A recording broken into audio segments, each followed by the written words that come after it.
Good evening, everyone, and welcome to the council meeting for the 26th of October 2021, which I now declare open.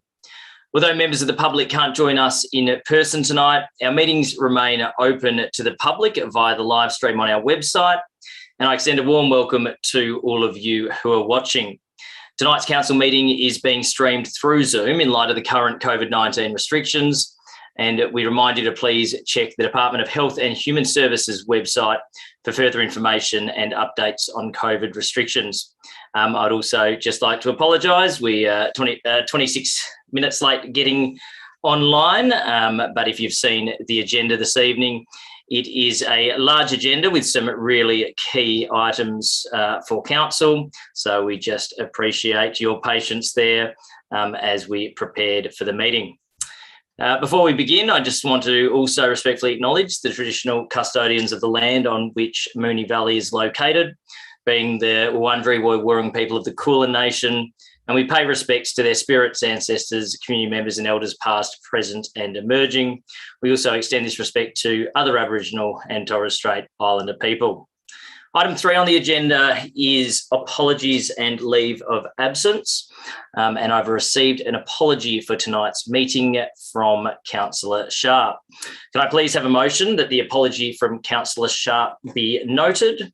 Moved Councillor Byrne, seconded Councillor Tyson. Put that to the vote. All those in favour? And that's carried unanimously. Item 4 on the agenda is the confirmation of minutes, and councillors, I'll seek a mover and a seconder that the minutes from the council meeting held on Tuesday, the 12th of October, be confirmed. Moved Councillor Tyson, seconded Councillor Bedio. Put that to the vote. All those in favour? And that's carried unanimously. Item 5 is declarations of conflicts of interest. Councillors, do I have any councillors this evening that wish to declare a conflict of interest in any item on the agenda this evening? Councillor Byrne. Thank you, Mayor. I'd like to declare a general conflict of interest on items 10.2 and 10.10 on tonight's agenda for reasons previously disclosed to the CEO in writing. Thank you, Councillor Byrne. Any other councillor wish to declare a conflict? Councillor Sypek. Same for me, Mr Mayor, in 10.2. Thank you, Councillor Sypek. And I myself will declare a conflict of interest in items 10.2 and 10.10 for reasons previously disclosed to the CEO in writing. Item 6, councillors, is presentations. And councillors, do we have any presentations this evening? Councillor Byrne. Thanks, Mayor. It's not so much of a presentation, I suppose, but a bit of a celebration just to acknowledge that on Friday the 22nd, the Keilor East Leisure Centre officially opened its doors, at least its outdoor doors anyway, to open the 50-metre outdoor pool, which there was a huge community campaign about many years ago to ensure that we kept it, and many years obviously worked behind the scenes to get it up and going. So to actually see people in the pool, it's lovely and heated, and I know that it will be a massive community benefit for many, many years to come. So if you haven't had a chance to head down there, I definitely encourage everyone to do so. And just a big thanks to all of the staff, all of the officers that did so much to actually get the pool to where it is, and I'm sure we're all looking forward to the rest of the gym and indoor splash area and bike room and everything else opening on Saturday. Thanks. Thank you, Councillor Byrne. Any other councillor wish to make a presentation? I just myself also wanted to note the amazing effort that the organisation has done over the past month, but particularly the past fortnight, in terms of encouraging our community to go and get vaccinated, to stay safe and keep each other safe. The latest figures that came through yesterday was Moonee Valley is now at an 87% first dose vaccination rate and a 75% second dose vaccination rate. And it's been a significant team effort, and I know councillors have played a significant role as well in ensuring that we've had pop-up vaccination centres and that they've been advertised in a wide range of different mediums so we can get as many people through the doors and vaccinated. So a fantastic effort to the organisation, and very proud to have been part of our Vax the Valley campaign. Any other presentations, councillors? Mayor, can I please say a few words? Yes, you may, CEO. This is the last ordinary council meeting in this mayoral term. I would like to formally thank Mayor Cam Nation and Deputy Mayor Katrina Hodgson for your outstanding leadership in leading this council to success in the crucial first year of this council term. I feel absolutely blessed to work with a group of such community-minded councillors led by Mayor Nation and Deputy Mayor Hodgson. On behalf of the executive leadership team, I want to thank you and congratulate you both and all councillors on achieving great things with and for the Moonee Valley community in the past year. Congratulations and thank you. Thank you, CEO, and I'm sure that both myself and Councillor Hodgson will say a few words at Thursday night's stat meeting when a new mayor and deputy will be elected. So, Councillor Hodgson, if you haven't put together some notes, that is your little reminder that I will throw to you at some stage on the 28th, so be prepared. Any other presentations, councillors? If not, we'll move to item 7, petitions and joint letters.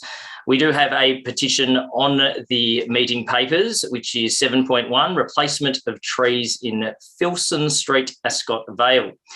Councillors, do I have a motion? Councillor Isa. Thank you, Mayor. I'd like to move that Council resolves to receive and note the hard copy petition regarding the replacement of nature strip trees in Filson Street, Ascot, Vale. B, refer this matter to the Director of Service Delivery for investigation and reporting back to Council. And C, advise the petition organiser accordingly. Thank you, Councillor Isa. Do I have a seconder for that petition? Councillor Hodgson. Councillor Isa, do you wish to speak at all to the petition? I'll just quickly explain what the petition is. The petition's been received with 33 signatures requesting Council to replace the newly planted Queensland brush box trees in the nature strip along Filson Street, Ascot, Vale, noting the following issues with the trees. The leaves don't break down, the seed pods are dangerous when projected by lawnmowers, and they're not canopy trees, and the petition requests Council to replace the trees with an alternative species. Thanks, Mayor. Thank you, Councillor Isa. I'll put that petition motion to the vote. All those in favour? And that's carried unanimously. There is a joint letter as well that has been just added after the agenda's been published, 7.2, titled Parking Permit Allocation in Regent Street, Ascot, Vale. Councillors, do I have a motion? Councillor Isa. Mayor, I'd like to move that Council resolves to A, receive and note the joint letter regarding the review of parking permit allocation in Regent Street, Ascot, Vale. B, refer this matter to the Director of Service Delivery for investigation and reporting back to Council. And C, advise the joint letter signatories accordingly.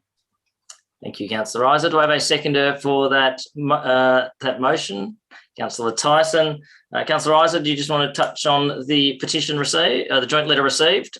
The joint letter has been received with 3 signatures requesting Council review the allocation of parking permits for residents at a subdivided lot in Regent Street, Ascot, Vale. The letter indicates that the street frontage of these properties allows for parking permit allocation. Thanks, Mayor.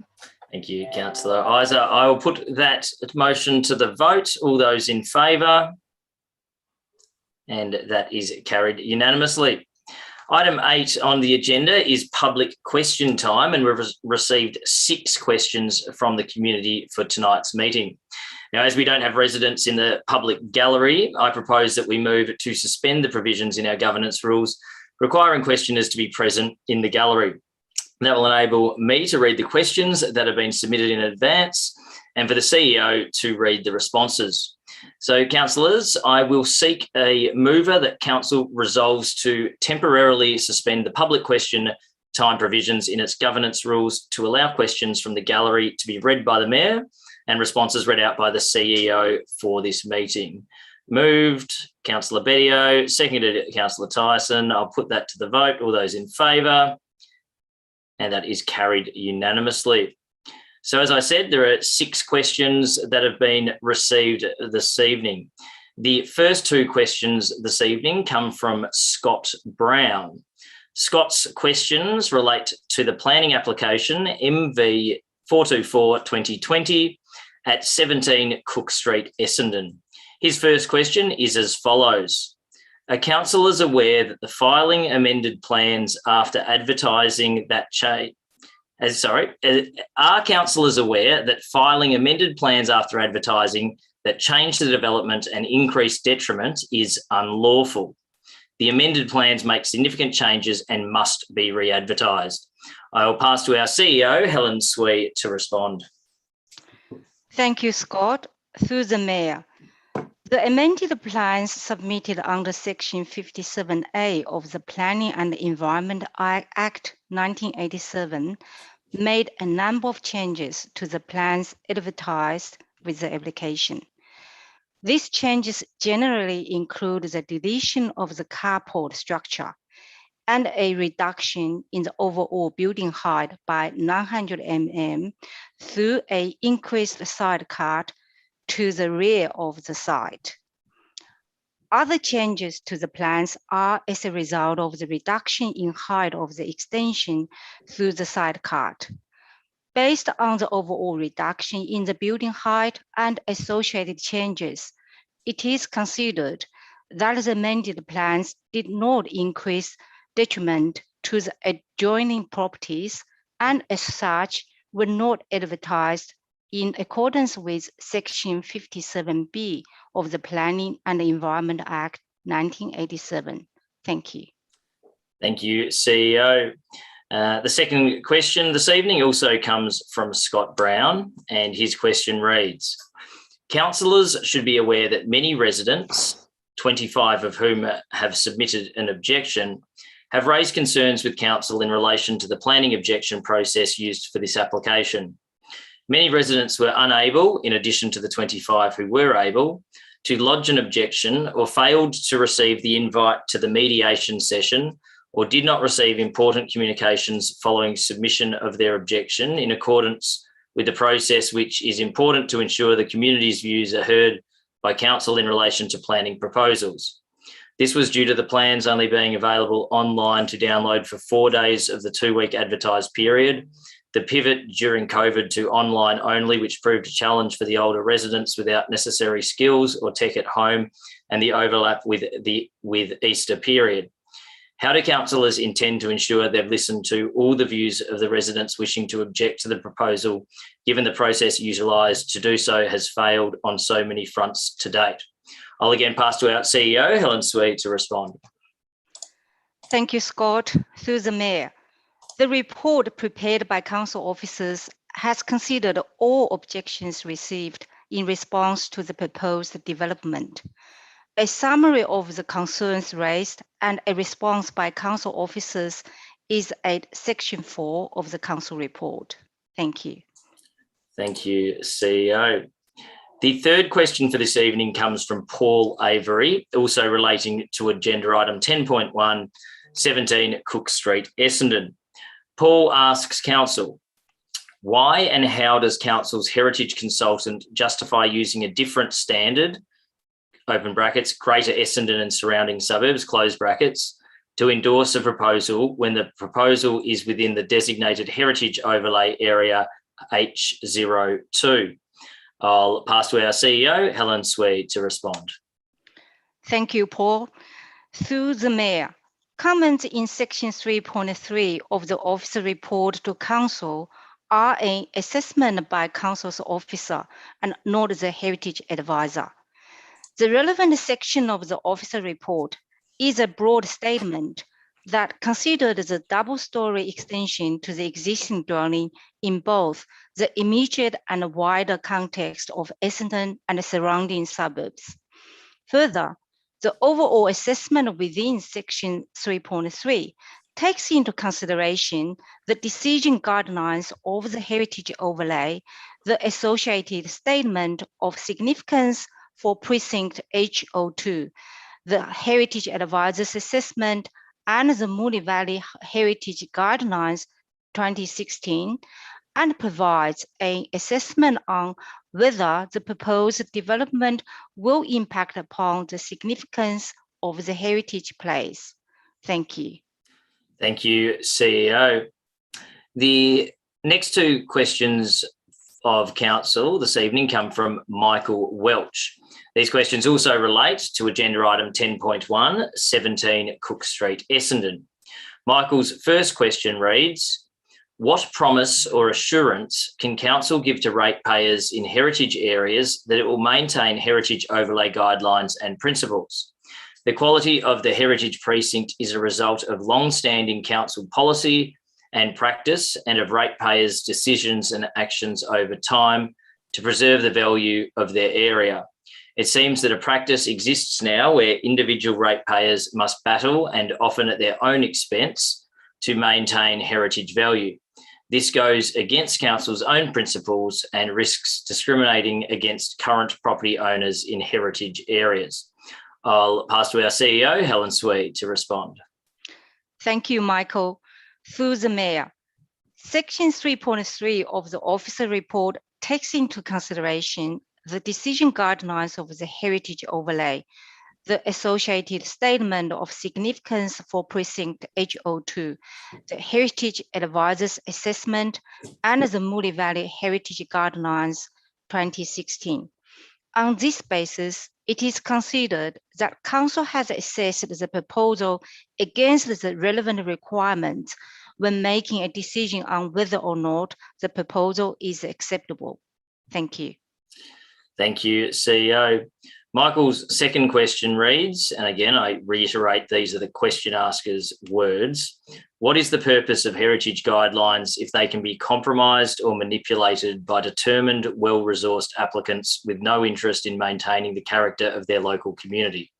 Again, I'll pass to our CEO, Helen Swede, to respond. Thank you, Michael. Through the Mayor. The Moonee Valley Heritage Guidelines 2016 form a part of Council's assessment of the proposed development pursuant to clauses 15.03-1L, Heritage Conservation of the Moonee Valley Planning Scheme. The MV 2040 strategy contains Objective 17.02, celebrate the heritage of our city, and Action 17.2.4, identify and protect places and precincts of heritage significance, celebrating the important role they play in neighbourhood identity. All applications considered by Council are assessed on the response to the relevant provisions against the Moonee Valley Planning Scheme, together with other aspects in legislation and decision guidelines as prescribed. Thank you. Thank you, CEO. The sixth and final question for tonight's meeting is from Ian Woods. Ian's question reads, the current New South Wales Independent Commission Against Corruption, ICAC, inquiry brings to front of mind the need for good governance in our public organisations. As a general question, would it be appropriate for a Moonee Valley councillor to accept gifts for their election campaigns or the provision of financial support generally from property developers, real estate agents or other businesses where decisions of council may directly or indirectly favour those businesses? And if so, how is this managed in council? I'll again pass to our CEO, Helen Swede, to respond. Thank you, Ian. Through the Mayor. In accordance with the requirements of Section 306 and Section 307(2) of the Local Government Act 2020, it is a requirement that an election campaign donation return be submitted by a candidate to the Chief Executive Officer.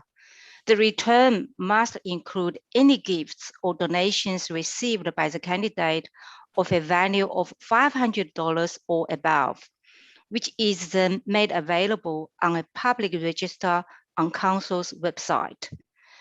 Receipt of a gift or like benefit from a person or organization can result in a conflict of interest between a councillor's public duty and the personal interests. The council law gift policy outlines how councillors are to respond to gift offers. In accordance with the policy, a gift register is required to be maintained and is also published on council's website. The policy also complements the personal interest declarations required under the Local Government Act 2020, which requires the disclosure of gifts above the 500 threshold. Gifts exceeding the threshold can create a conflict of interest, and if a matter comes before council which involves the person who gave the gift, a conflict of interest may need to be disclosed. Each individual councillor is ultimately responsible for identifying where they may have a conflict of interest and reporting it in accordance with the council's governance rules. A conflict of interest is recorded in the minutes of the meeting, and a register is maintained and made available on our website. Thank you. Thank you, CEO.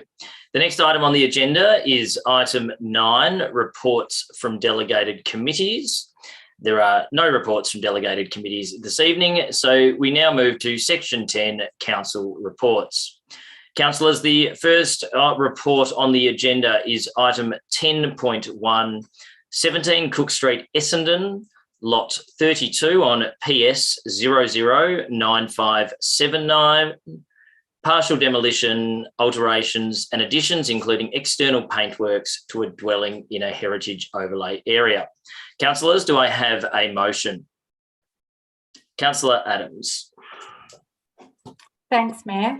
I'd like to move the officer's recommendation, please, with an amended condition and the inclusion of a new condition. Yes, if you could just read out the amended condition and the included, the new inclusion. Yeah. So amend condition 1A of the recommendation to read: the proposed colours and materials of the extension to be altered to be of light shades and sympathetic to the existing dwelling, comma, to the satisfaction of the responsible authority. So we're striking out whilst not mimicking its shades in accordance with the City of Moonee Valley Heritage Guidelines and Yep, and the inclusion of the new condition.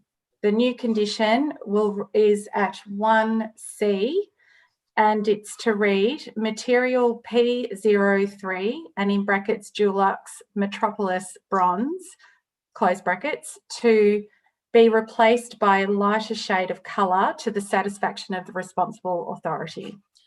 Thank you, Councillor Adams. So the motion, the officer's recommendation with the amended 1A and the inclusion of 1C. Councillors, do I have a seconder for that motion? Councillor Isa. Councillor Adams, would you like to speak to the motion? I will, thank you, Mayor. 17 Cook Street is located in a heritage overlay area. I know there is much interest in this property, with councillors being contacted by numerous objectors who are concerned about the impact of this application. Thank you to residents that attended the consultation meeting held on the 5th of May 2021 and who have also contacted councillors directly to express their concerns. I know for myself this has been a tricky decision, as the only trigger for this application to come to council is the heritage overlay, and many of the objections are not considered relevant to this assessment.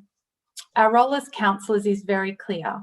We are to assess the application against our heritage guidelines.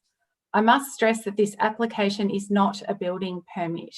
The applicant will be required to apply for a building permit following this, and it is this process that will look for consistency with requirements with respect to bulk, setbacks and amenity aspects such as overshadowing and overlooking. As only the Buckley Ward councillors attended this consultation, I'll just quickly summarise the background for my colleagues and also those watching at home who haven't had a chance to read through the officer's report that has been published on our Moonee Valley website. The application seeks approval for the partial demolition of a dwelling, outbuilding, pathway and front fence and the construction of a double-storey extension to the rear, alterations to the internal layout of the existing dwelling, works to the yard and the external paintworks. Following the consultation meeting held on the 5th of May 2021, amended plans were submitted on June 2021 in response to the objections received. The amended plans made a number of changes to the proposed design, including deletion of the carport structure and the inclusion of cuts to the site to reduce the overall height of the proposed extension. As the response to the heritage overlay had improved, these plans did not need to be advertised. Council's heritage advisor has no objection to the proposed development, subject to conditions, and found the proposal achieves compliance with the requirements of the heritage overlay and the City of Moonee Valley Heritage Guidelines 2016. The proposal has been found to depict an appropriate built form that appropriately responds to the heritage place and heritage properties within the site context of Cook Street. I do hear the objections around the flat form roof, with many suggesting a pitched roof would be sympathetic to the surrounding properties. However, I believe this would raise the roof line to a level that would be unacceptable to neighbouring properties and would not comply with the sightline guidelines. With regard to view lines, as the report states, the view line assessment in the City of Moonee Valley Heritage Guidelines 2016 requires that the proposal is assessed from a central position based on the width of the original facade. Oblique view lines are not considered to form part of this assessment. As such, it is considered that the view line diagram appropriately demonstrates that the upper level extension is not visible to Cook Street. This is a consistent approach used in reviewing sightline diagrams for properties in a heritage overlay, as depicted in figures 10 and 11 in the guidelines. The centrally located part is generally more relevant, where you have a more hipped roof with a generally central overall ridge point. Further, when sightline diagrams are prepared, they are always done in an elevation view that takes the overall ridge into consideration and not the hipped slopes in the roof. The idea of the sightline diagrams is not to make an extension invisible, but to limit unreasonable views that will overwhelm the heritage fabric of the site. As noted within the guidelines, this is assessed on a case-by-case basis. In relation to 17 Cook Street, there is no difference to the site diagrams if you took a line from either further north or further south of the central point in the site, given the hipped gable roof form. And again, the oblique view lines are not considered to form part of the assessment.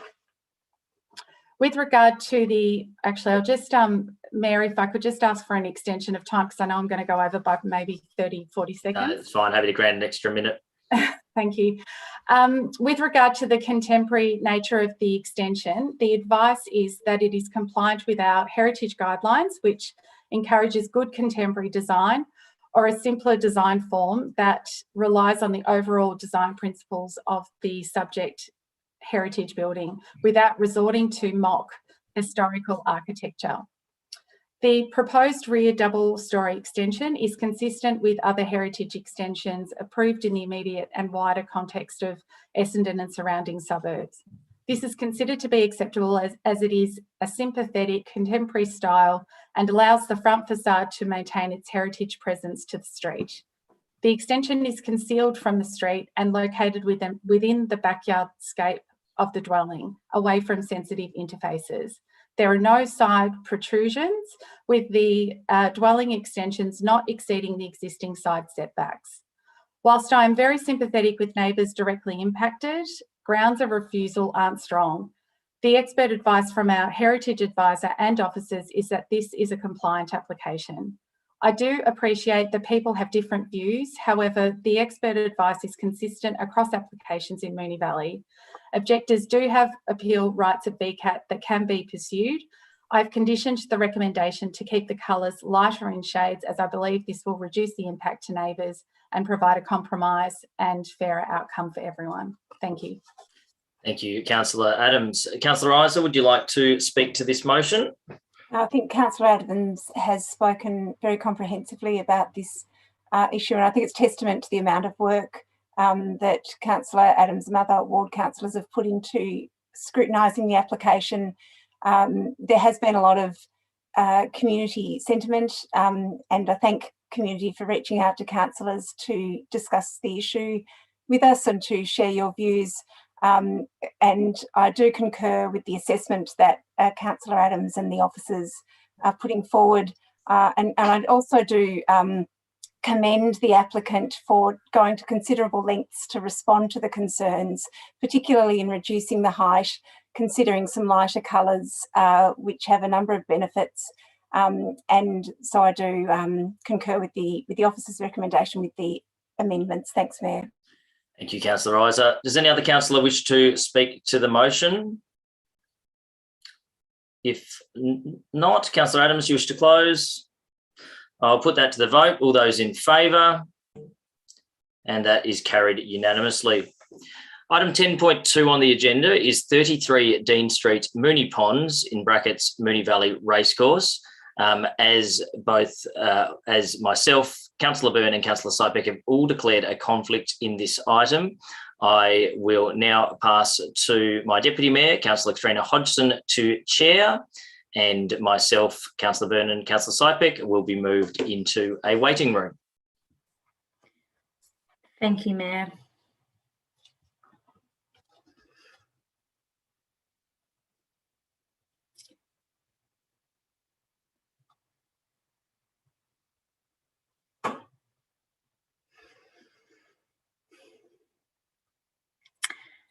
All right, councillors, item 10.2 on the agenda is 33 Dean Street, Moonee Ponds, Moonee Valley Racecourse, use and development of a multi-storey building containing dwellings, offices, a food and drink premises, including buildings and works within an environmental significance overlay Schedule 2.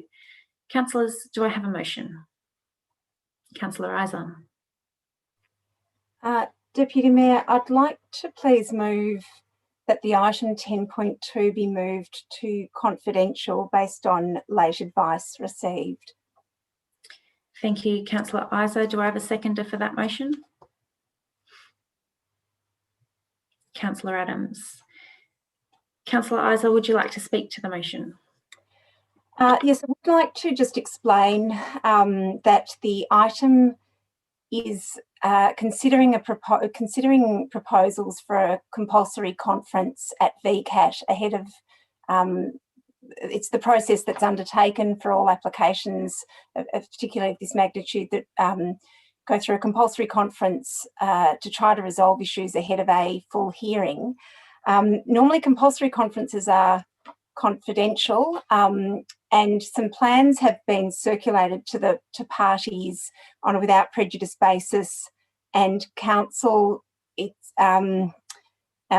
we've received some late advice that it's appropriate for council to consider our response to those without prejudice plans in confidence, based on the commercial in confidence within section 66(2) of the Local Government Act 2020, to allow for consideration of confidential information under G, private commercial information, being information provided by a business, commercial or financial undertaking that, one, relates to trade secrets, and two, if released, would unreasonably expose the business, commercial or financial undertaking to disadvantage.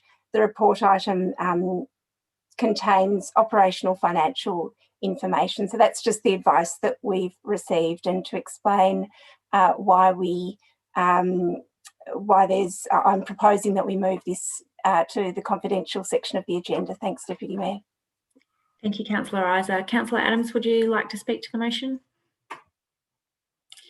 No. Would any other councillor like to speak to the motion? No. Councillor Isa, would you like to close? Or there being no discussion? I need to say, look, if any residents do have any questions about that, more than happy to respond to that tomorrow, or just to make sure that people are understand the reasons for us moving it to the confidential section. Thanks. Thank you, Councillor Isa. I'll put that motion to the vote. All those in favour? And that's carried unanimously. We'll move to item 10.3 in the agenda. So I'll ask the Mayor to return to the chair.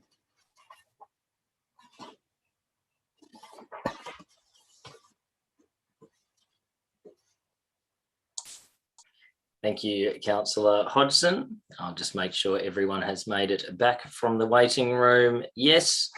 Councillors, we'll move to item 10.3, Amendment C 209 Moon, Lowther Hall Anglican Grammar School. Councillors, do I have a motion? Councillor Hodgson. Apologies, Mayor. There's a lot going on my screen at the moment. I'd like to move the officer's recommendation with an additional point H reading, request the CEO to bring a report to council on the current traffic patterns, brackets including parking, close brackets in Sherborne Street and other related traffic improvements. Thank you, Councillor Hodgson. Do I have a seconder for that motion? Councillor Bedio. Sorry, you both went at the same time. Councillor Hodgson, do you wish to speak to the motion? Thank you, Mayor. This is a final step in what's been a process of a number of years. Apologies. And I really want to thank the school community for their patience. There were some delays due to the Buckley Street level crossing removal and some issues being resolved there. And we appreciate the school community's patience while we work through the process from end to end. The amendment incorporates a master plan for the development of the school for the next 10 years from 2021 to 31. Including increasing the student cap from 800 to 900 students, addressing on-site car parking with provision of between 110 and 120 car parks, and planned development of a new building and extension of existing buildings. The master plan allows the school to meet the needs of the community and, you know, in line with our vision as well and the growing needs for quality education for our residents. In particular, it allows for more on-site sport, which reduces the needs for students to travel by bus to off-site facilities and allows the school to better cater for the needs of their students. The master plan includes stages for the development and it shows the envelope and scale of buildings that are being proposed, including setbacks from the street and requirements to address the neighbourhood, the landscape and the settings there that they are in. The detailed designs of future building works will be subject to planning permit approvals. One of the additional supporting documents that's included in the master plan is the Green Travel Plan, and I just wanted to take a moment to urge the school to encourage more staff and students to use sustainable and active transport options to get to work or school. It's not only got obvious health benefits and environmental benefits, but it will also, it offers a means to alleviate some of the pressures that the local road networks experience at pick up and drop off time. The panel report has distinguished the sort of local traffic concerns and the on-site master plan development, but there are definite, which really frees us up, and I know that council, the point H refers to council bringing a report to address some of those things that residents have raised with us around the traffic concerns, including commencing a process to return Sherborne Street to a one-way at Buckley Street. But it's really clear that through the Green Travel Plan that if the school can reduce the number of people driving to school or work, it's going to make a big difference for the traffic pressures in the local area. On that note, I know that council is really keen to work with the school and support those efforts. We have funding with initiatives like the Better Moves Around Schools program, and we're really keen to invest in the local area and make walking and cycling to school safer and easier. So I'm really happy to support this recommendation, accept the panel report's recommendations and submit the amendment to the Minister for his consideration. Thanks, Councillor Hodgson. Councillor Bedio, do you wish to speak to the motion? Thank you, Mayor. Look, all I want to add, I'll echo all of Councillor Hodgson's comments, but I, in particular, support the additional point H to request a report in relation to the current traffic patterns around Sherborne Street. Since LXRA, Sherborne Street has experienced some significant traffic problems, and undoubtedly a lot of that is linked to school traffic. I guess also echoing Councillor Hodgson's comments in relation to supporting the Green Travel Plan and active transport. It couldn't be any more conveniently located close to a train station, so it'd be fantastic if we could see a little bit more uptake with that, and with the new level crossing, it's even easier to get to. Other than that, I'm happy to submit this and support the panel's decisions. Thanks. Thank you, Councillor Bedio. Any other councillor wish to speak to the motion? Councillor Isa. Thank you, Councillor Hodgson, for again giving me an easy run by covering things so comprehensively. Just to add to that point about the traffic, we know that one of the concerns that was raised, pardon me, in the submissions process was around the parking, and it was the subject of some discussion at the panel hearing with respect to the minimum or maximum number of car parks that the applicant really needs to provide, the school really needs to provide for staff. And that is a point of tension between the school and neighbours. And obviously we want to make sure that there's good neighbourly relations that go on in the area. And so trying to do what we can to help resolve some of those parking issues around the periphery of or perimeter of the school. I look forward to doing that to try to make sure that the community relationships in the area are strong. Thanks. Thank you, Councillor Isa. Does any other councillor wish to speak to the motion? If not, Councillor Hodgson, do you wish to close? I'll put that to the vote. All those in favour? And that's carried unanimously. Item 10.4 is the discharge of responsibility as determining referral authority, planning permit MV 132/2014C, 41 Fisher Parade, Ascot, Vale. Councillors, do I have a motion? Councillor Hodgson. Thanks, Mayor. I'd like to move the officer's recommendation, please. Thank you, Councillor Hodgson. Do I have a seconder? Councillor Bedio. Councillor Hodgson, would you like to speak to the motion? Thanks, Mayor. This is an application that came to Council as the referral authority, being the party that is affected by the public acquisition overlay in Schedule 2, which means that there's a section of land on this property which in future might be acquired for public use, with council being the authority that might acquire it. That means that the development there's a planning application in to develop the land, and as the referral authority, we just need to give our approval or conditional approval subject to that interest that we hold over the public acquisition overlay. The proposal is to do some landscaping and build a path down to an existing jetty that sits on the river site down at the bottom of the property. And the recommendation from officers is to indicate our approval or support for to not have a problem with the application, subject to the condition that a permeable or semi-permeable material be used for the path. The plans indicate that it should be concrete, but the condition that we'd like to place on it is for it to be a permeable or semi-permeable path. It just, if that were to be developed into a public area in future, there's just less remediation to do on the land. This is not a decision to grant the permit. That is a different decision by council. This is simply the referral authority, and so on that basis, I'm happy to support the officer's recommendation. Thank you, Councillor Hodgson. Councillor Bedio, you wish to speak to the motion? Any other councillor wish to speak to this motion? If not, I'll put that to the vote. All those in favour? and that's carried unanimously. Report 10.5 on the agenda is proposed sale of land from former road abutting rear of 141 Cooper Street, Essendon. Councillors, do I have a motion? Councillor Adams. Thanks, Mayor. I'd like to move the officer's recommendation, please. Thank you, Councillor Adams. Do I have a seconder? Councillor Byrne.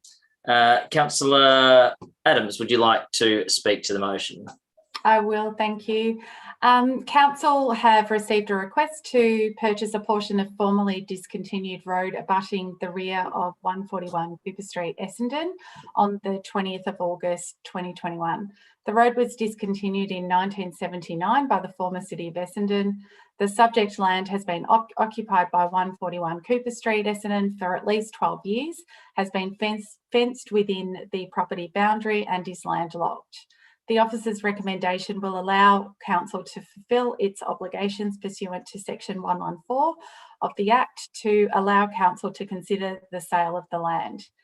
There are no objections to the proposal by Council departments or external service authorities, and the recommendation will provide community engagement of the proposal, following which Council will receive a further report to determine whether or not Council will proceed with the sale of the land. Thank you.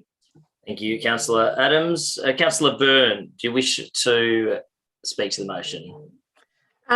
Just briefly, just that this is obviously just the start of a process that we obviously do things like this quite regularly, and we'll be seeing how it goes. Councillor Adams covered it very comprehensively. Thank you. Thank you, Councillor Byrne. Any other councillor wish to speak to the motion? If not, Councillor Adams, you wish to close? Yes, sorry, Councillor Tyson, I was just waiting for that camera to be fixed so I can take the vote. All right, all those in favour? And that's carried unanimously. Item 10.6 on the agenda is Community Vision, Council Plan and Health Plan 2021 to 25 and 10-year financial plan. Councillors, do I have a motion? Councillor Isa. Mayor, I do have an alternative motion that's rather long, but I'll just read it verbatim if that's okay. Yes, yeah, no, that's fine, thank you. So the motion is that Council resolves to A, make the following changes to the Community Vision, Council Plan and Health Plan 2021 to 2025 in Attachment 1 in brackets separately circulated. 1, in response to community feedback, amend the vision statement to supersede the MV 2040 statement to read, in 2040, Moonee Valley is a great place to live, work and visit, strengthened by a network of 20-minute neighbourhoods. Our neighbourhoods allow all people at all stages of life to live locally and sustainably, accessing most of their needs close to their home and addressing climate change. Our neighbourhoods are beautiful, diverse and hold strong community connections, which enable citizens and the environment to be healthy and resilient.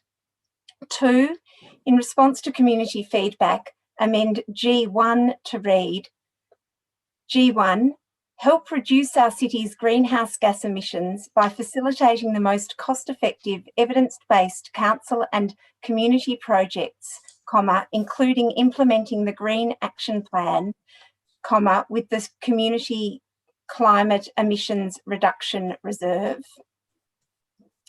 3, in response to community feedback and to support MV 2040 objectives 4.1 and 4.2, include a new strategy, F8, Youth Participation in Decision Making, F8, support young people in our city to participate in decision making, advocacy and community life by developing and delivering a youth-led program of initiatives.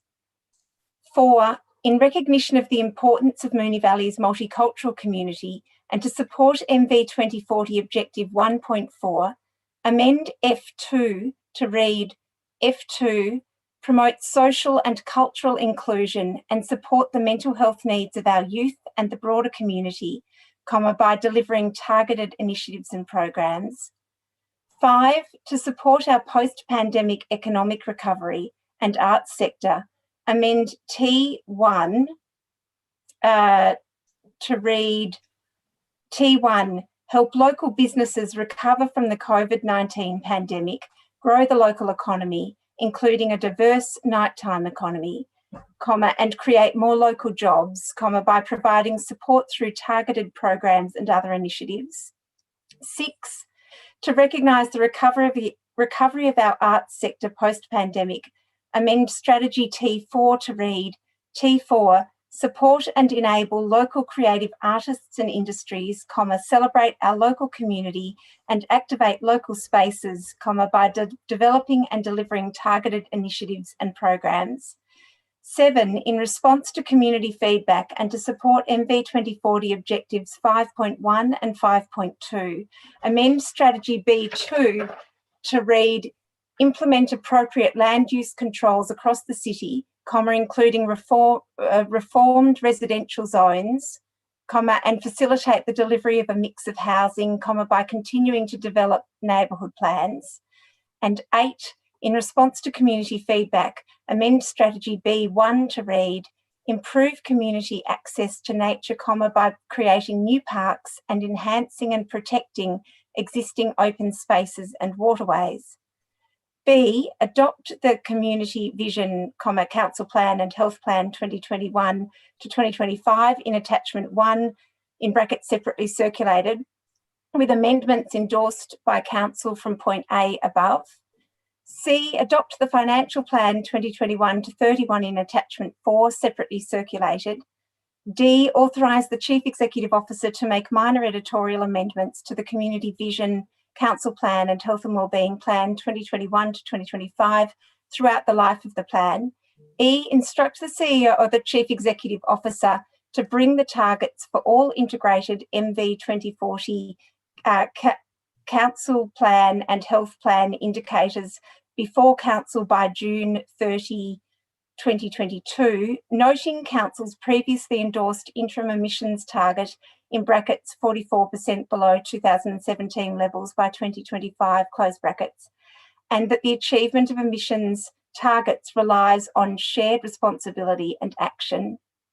F, request the Chief Executive Officer to provide an update and review of MV 2040 implementation initiatives identified as being delivered between 2022 to 2025 and all MV 2040 theme-based action plans, to be presented to council by 30 June 2022. And sorry, Mayor, just to clarify, in the point F, I didn't read the first bullet point 1 and the second bullet point 2. So just to clarify, if governance needs me to read that again, I'm happy to.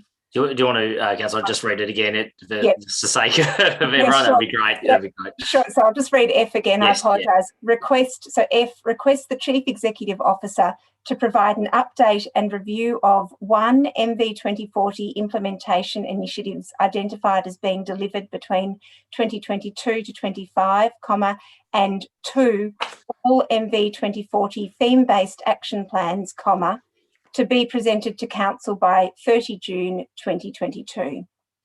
Thank you, Councillor Isa. Do I have a seconder for that motion? Councillor Sypek. Councillor Isa, would you like to speak to the motion? Thank you, Mayor. Tremendous effort has gone into developing this plan, and I'd like to extend thanks to all involved, staff, community, councillors. This is a shared vision and plan that should articulate our combined aspirations for our beloved Moonee Valley community. After putting the draft out for a final phase of consultation, several hundred people engaged further through our website, providing detailed feedback. We also heard from 5 people at our submission session in September, and we thank everyone for their thought-provoking feedback. Officers have made some amendments to the strategies and initiatives in response to this feedback, and I thank them for their diligence in fine-tuning the document to better reflect community views. I'm proposing several additional amendments this evening that pick up on concerns raised in the feedback process. I'm confident that these amendments reflect both our community aspirations as well as much of the good work currently going on at Council. Sometimes there are just arguments about what we should articulate in the plan or how, rather than disagreements of actual substance, which I think applies perhaps to some of the points. The first amendment is the inclusion of a reference to addressing climate change and a reference to diversity in the vision statement. The vision statement condenses many grand ideas into a few short sentences, which is a hard task. It's impossible to mention everything. But I think that it would be negligent of us in 2021, on the eve of COP26, when the world is desperate for stronger action on climate change, not to reference this imperative in our vision statement. We had substantial feedback from community that this is important. The statement has not been otherwise updated since 2018. In the past 3 years, threats from climate change have become even more evident. The black smoky summer of 2020, the reports from the IPCC that we are likely to reach 1.5 degree increase by 2030, bleaching of the reef and more. We have to act. It's uncontroversial now. It's in our health, environmental and economic interests to reduce emissions. We know we have to cut emissions by around 50% by 2030 to have a chance at meeting the obligation of the Paris Agreement to keep temperatures below 1.5 degrees. The question of whether or not to include a reference to this in our vision statement, I guess, comes down to the sheer importance of this for our future, for our children's future. I would consider silence on this to be a failure of my leadership as a councillor in the small part of the world of Moonee Valley. I know there's something of a tension with respect to the sphere of influence that council might have over reducing emissions, but there's nothing onerous in mentioning the need to act in the vision statement. This doesn't convey an expectation that council alone must solve this problem. We must act together, all doing as much as we can within our capacity. Thank you to the community members who work so hard at the ground level to help us live sustainably. Your work is so very impressive. The other proposed changes all stem from community feedback and have been carefully worded to reflect existing MV 2040 objectives and the work that council officers are so diligently doing. Some of them augment and enhance work council is doing in positive ways suggested by community members. If we're already doing it, why say it in the plan? Because saying it signals its importance, that we recognise it is important to the community, that the community knows that it's important to us, and that we will try our very best over the next 3 years to fulfil the plan. We may not achieve all outcomes. That's not failure. Failure is if we don't try. I hope my colleagues and the officers whose work we value and rely on so much, I hope we can all agree that it is worth trying to achieve these things. Thank you. Thank you, Councillor Isa. Councillor Sypek, would you like to speak to the motion? Thank you, Mr Mayor. After that comprehensive speech by Councillor Isa, I was going down my list and tick, it was said, tick, it was said, tick, it was said. So I'm just going to mention myself, what I've done in my small way to help the environment. Over the COVID period that we've been locked down, I've taken my lawnmower out more times than I've taken my car out. So when the lawnmower gave up this year, I went and got an electric lawnmower and got myself an electric whippersnipper. So it's a small thing, it's a minor thing, but it's a step in the right direction, Mr Mayor. And also with community contacting me quite often, I had plenty of phone calls, plenty of emails, answered and spoke to everyone. I share their concerns. And like I said, if you can just do a small thing like, change a lawnmower to an electric lawnmower, if you can, if you can't, whatever needs to happen, you can do it. Thank you, Mr Mayor. Thank you, Councillor Sypek. Does any other councillor wish to speak to the motion? Councillor Hodgson. Thanks, Mayor. I just wanted to echo Councillor Isa and Councillor Sypek's comments. I think, it's been said a lot. There was a huge amount of work that went into this plan, and really grateful to everyone who engaged in the process, to our officers for really embracing the deliberative engagement process. I think it's a really valuable document. I do think that these amendments, which I'm very supportive of, enhance the document and do respond to some of those comments in the engagement reports, which are also a great read. And, you know, there are a number of things in there that our officers have noted will get picked up through other processes, such as our advocacy work that we do and other programs that council works with. So all of that feedback that was provided has been heard and will end up in the right place to be actioned. In my conversations with the community over the past year and all through the campaign, I think action on climate really is almost universal as a really important thing that people support. And I think Councillor Sypex really nailed it there. Sometimes it can be really small actions. Sometimes people just are not sure what the first step is to take. And I think I really want to see Moonee Valley Council taking that leadership role, facilitating, enabling, supporting and being leaders in helping our community to understand what is going on and to understand what are the best and easiest ways for us to make deep cuts in our greenhouse gas emissions. So I'm really supportive of these changes, and I think it's a really great council plan, a bit of a roadmap, something that I'm looking forward to working with this councillor group for the next 4 years to achieve. Thank you, Councillor Hodgson. Does any other councillor wish to speak to the motion? I see, I was anticipating it. That's Councillor Byrne. Sorry, Mayor, I cut my hair a bit, so we've got similar length, similar colour. Apologies. I'll also be supporting this. I think this is a really exciting council plan and really happy with the changes that we've been able to incorporate into them. So there's obviously lots of documents, lots of things to read here, but the few things that I wanted to highlight was over the next 4 years, some things that we might not have, that people want to hear. We've obviously touched on climate, which is incredibly important. There's obviously lots of feedback came in through a highball stadium, and wouldn't it be great to be able to incorporate both of them and have one of the most amazing highball stadiums in the Southern Hemisphere, let's go with that, that can really incorporate some incredible climate initiatives.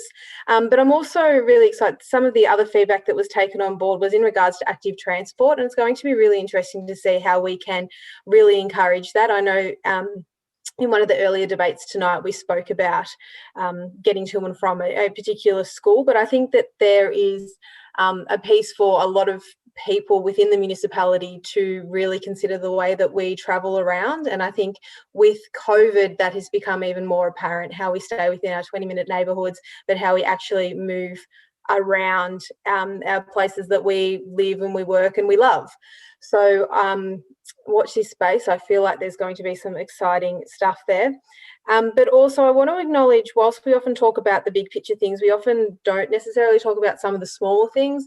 But they are so important, and in a lot of the consultation we had, they came across really clearly, and that was how much people loved obviously our parks and our public open spaces, but the small things like the seats and the undercover areas and the barbecues and things that don't really cost council a lot of money but are so incredibly important to our residents. So I'm really looking forward to the next 4 years, ensuring that we have a really balanced, I believe we do have a really balanced plan, and I'm really looking forward to being able to implement it. Thank you.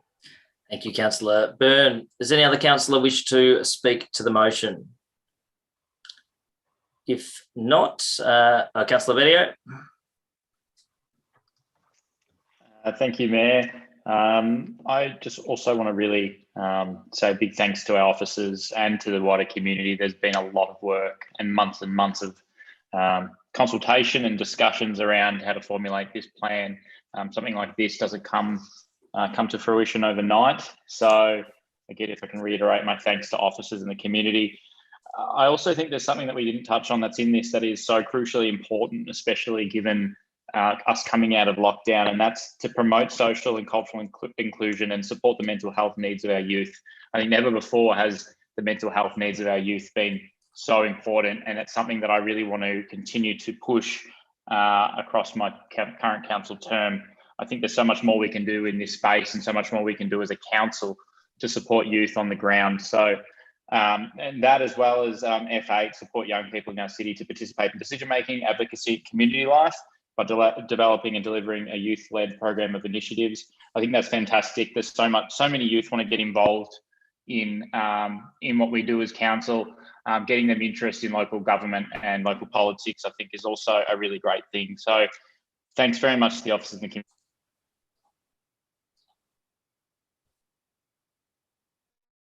And I'm happy to support it. Thank you, Councillor Betty. I think we just dropped out about 10 seconds of your audio there, but I think we got most of what you were saying. Thank you. Does any other councillor wish to speak to the motion?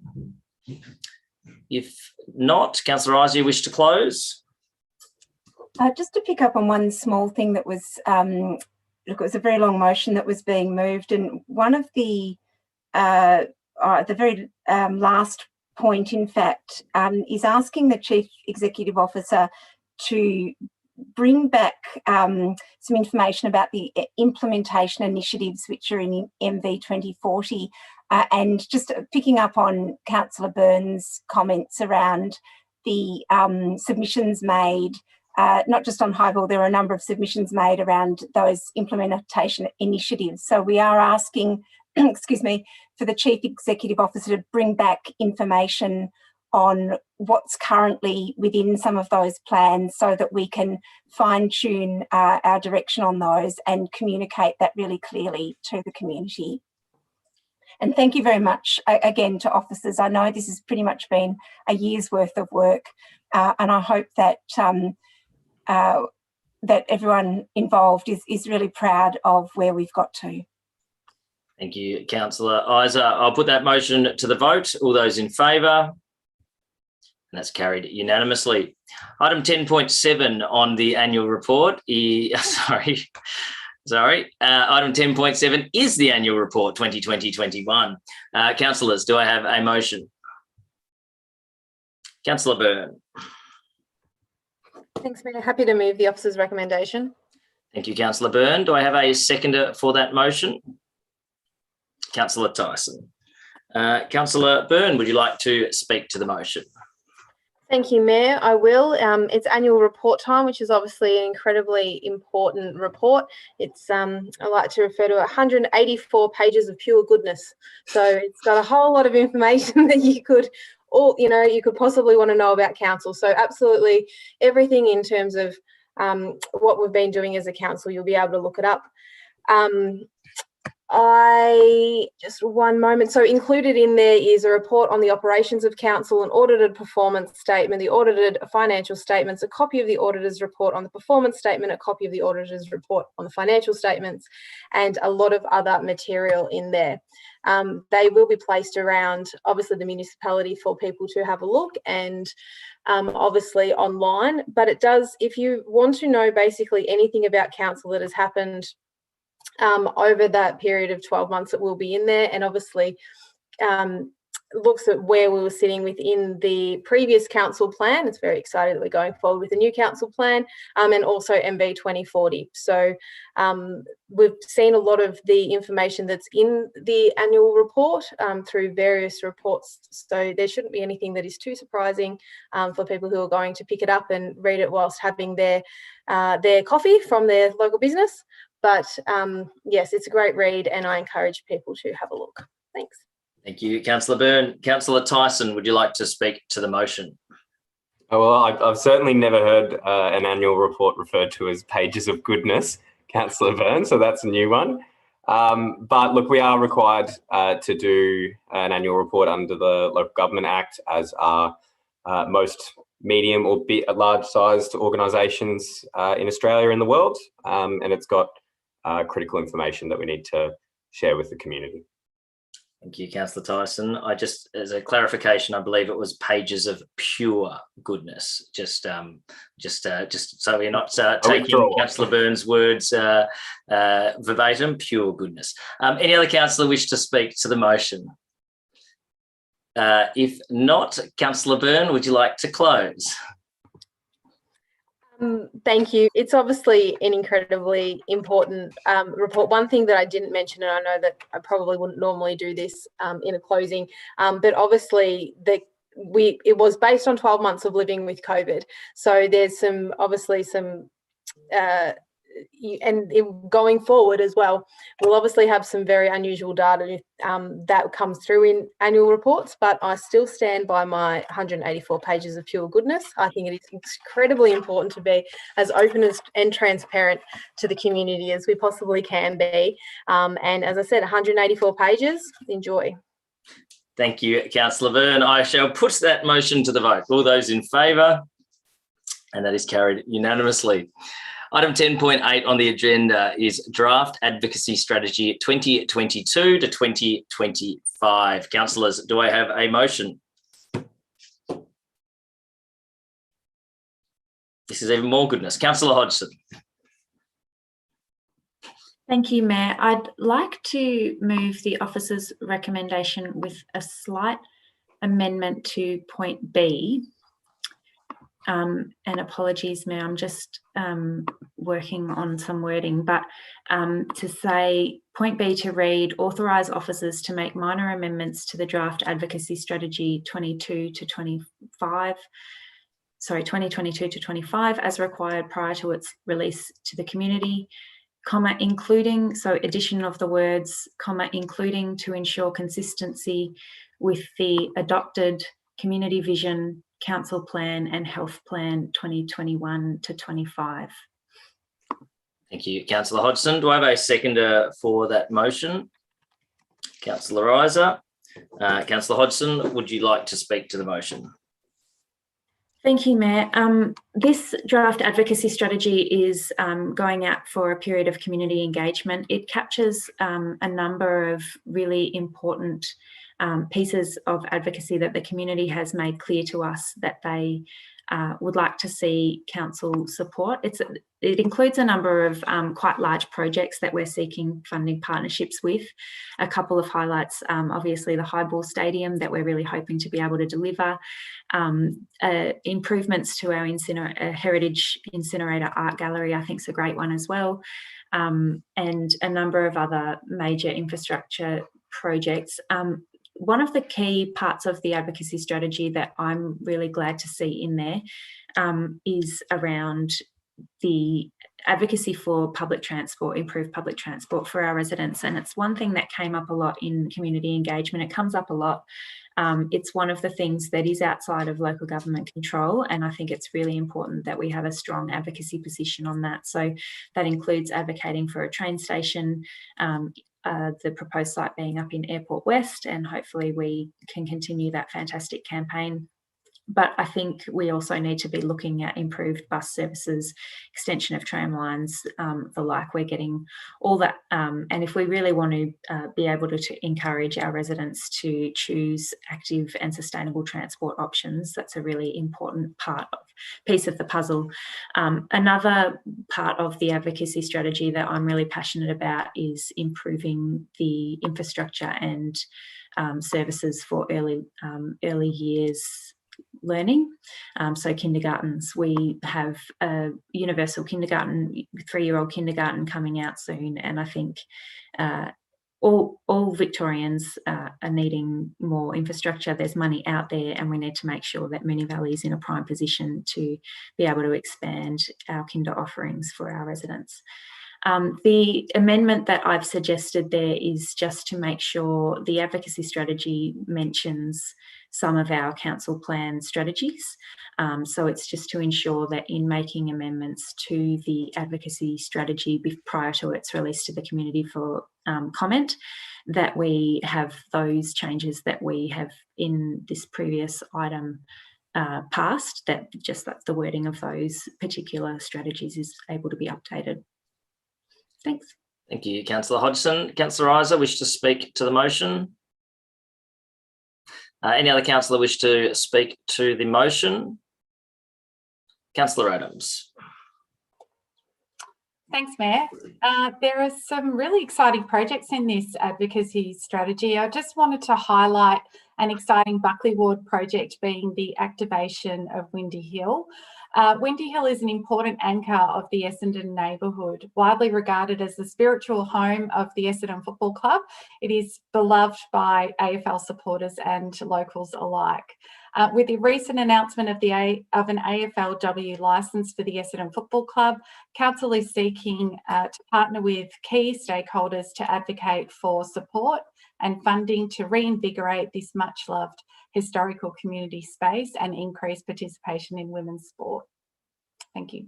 Thank you, Councillor Adams. Any other councillor wish to speak to the motion? If Councillor Byrne. Just to touch on that, it's a draft and we've got some really exciting projects, but that's not to say that it can't be expanded, and it'll be really interesting to see what people have to say.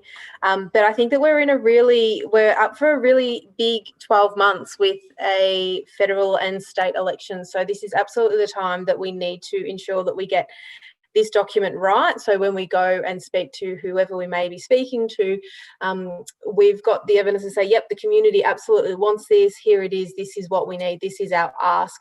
We obviously get criticised a lot for being safe seats and not being able to necessarily get the funding of some of the marginal seats, and I don't necessarily agree with that. I think we have to absolutely continue applying the pressure. We've got some big moments. There's going to be money going around to ensure that people stay in, have employment opportunities and stay in work. So this is absolutely important, critical that we get this right, and it's really exciting. As Councillor Adams touched on, the Windy Hill project is exciting, Highball Stadium.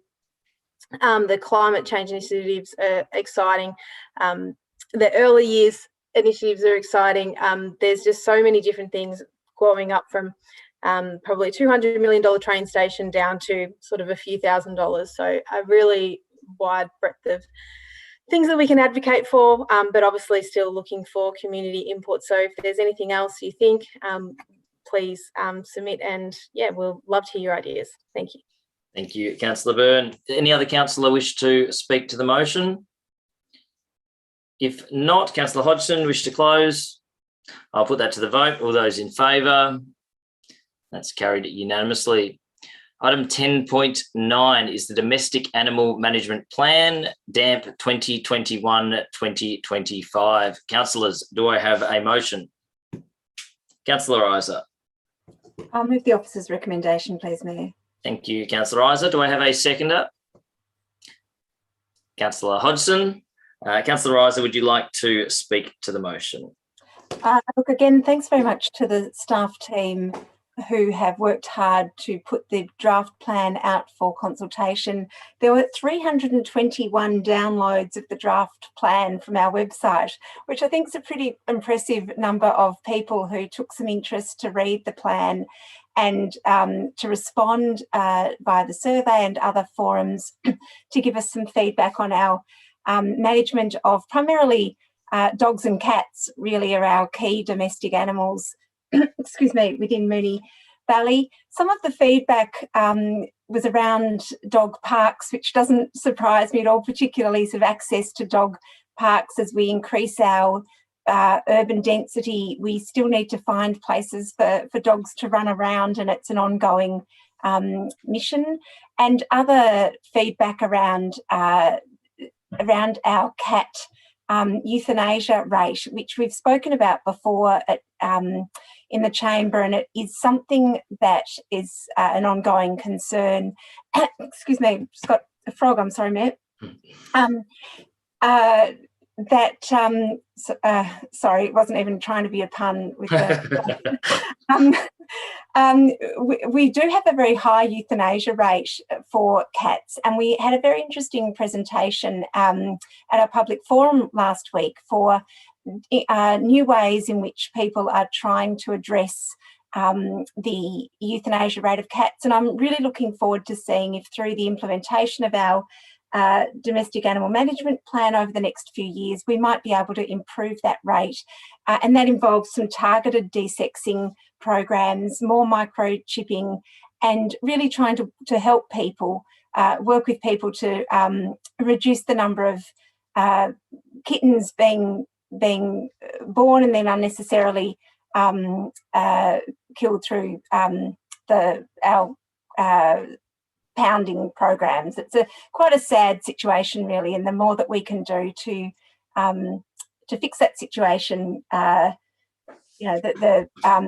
more I think the community feedback satisfaction will demonstrate some satisfaction with that.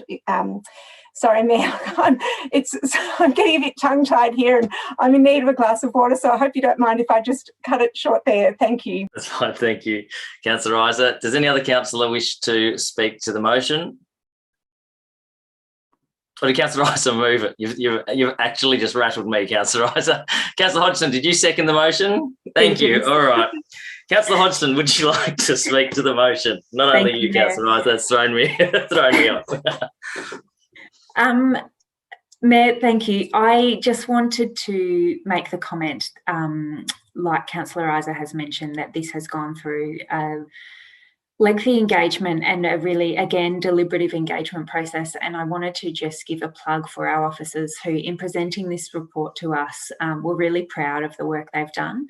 I suppose I wanted to note that I'm also really proud at the way that our officers have embraced our community engagement process that we endorsed earlier in the year, and under the leadership of our CEO and executive team, I think we've been seeing some really great pieces of work that have had deep engagement with the community, and in this particular instance, engagement with a passionate animal-loving community who have come to us with some really grave concerns about the euthanasia rates of cats, have come with some creative solutions, and our officers have really embraced that. And we have a domestic animal management plan that has a lot of actions aimed to really address and resolve the issue there. So I think it's a great plan, and just once again, thank you to officers and the community for working together on this one. Thank you, Councillor Hodgson. Now, does any other councillor wish to speak to the motion? Councillor Byrne? Thank you, Mayor. Sorry. So the damp sounds really funny when so the domestic animal management plan, also known as the DAMP, so if people hear the word DAMP, you know what I'm talking about, is 66. Is it 66? I think I counted 66 pages of pure goodness. So if people want to have a look at that, it's what's in the DAMP. So there's obviously a lot of information. It's not, people probably don't realise how big a part of council this is, but it's been really interesting reading people's feedback, and just, again, really simple things in terms of if we can just have more bags so people can pick up their pets' droppings, but there's a variety of things that have obviously been touched on. So I think that it's really important that we've got this and that people are aware of it, because we do get, as councillors, quite a lot of questions about what people can and can't do, and there's a lot of information in this, so it'd be really good to be able to refer people to the DAMP. Thank you. Thank you, Councillor Byrne. Any other councillor wish to speak to the motion? Councillor Tyson. Thanks, Mayor. And I think I can tell Councillor Byrne's preference for calling our domestic animal management plan the DAMP. I'm probably not as in favour of saying DAMP repeatedly, but one thing that I would highlight out of this, I think, is the concern for our wider wildlife, and it looks like Councillor Bedio found that quite funny, but our wider wildlife and destruction, particularly by stray cats, is really concerning to me, and it's something that locals have raised. But I think everyone else has covered it quite well, and I commend the DAMP. Thank you, Councillor Tyson. Does any other councillor wish to speak to this motion? All right, no. Councillor Isa, do you wish to close? Look, do I risk opening my mouth again on this motion? I just want to, thank Councillor Hodgson for picking up the picking up and speaking so eloquently there, so expressing, I think, some of the really important features of this plan. Animals have been an incredibly important part of people's lives over the past 2 years. Dogs and cats are not going to cope with opening up. They're going to miss their humans terribly, but they have certainly kept many of us very sane over the past 2 years, and they're a beloved part of our community. While I've been speaking, I've had the cat meowing at one door and the dog scratching at the other, so I think they must know that they're in.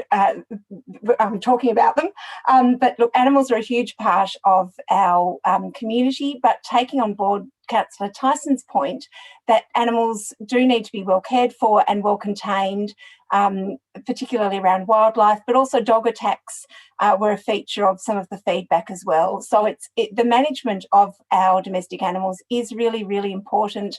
So please read all 69 pages if you have a dog or cat at home, and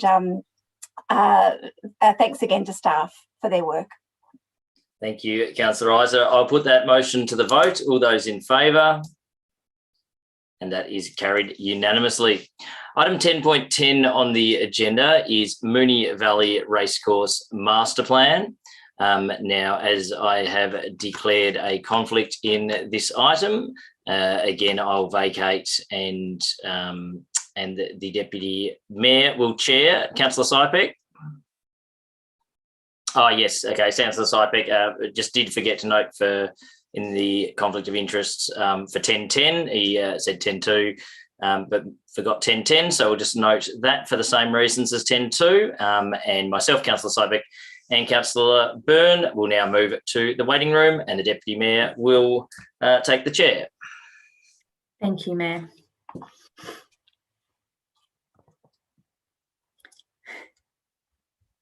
Must be something to do with Councillor Byrne's alphabetical order.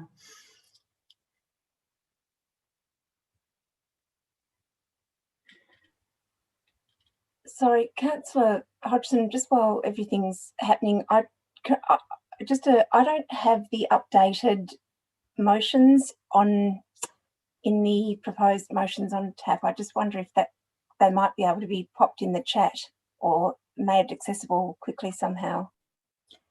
Thank you, Councillor Isa. Governance, can I just request that the latest version of the proposed motion pack perhaps be emailed to councillors? Yep, that's fine. Thank you. Councillors, we're moved to item 10.10 on the agenda, which is the Moonee Valley Racecourse Master Plan. Councillor Isa, did you want me just to wait 1 minute? That's okay. Apologies for those at home. We'll just make sure that all councillors have the necessary information for this agenda item.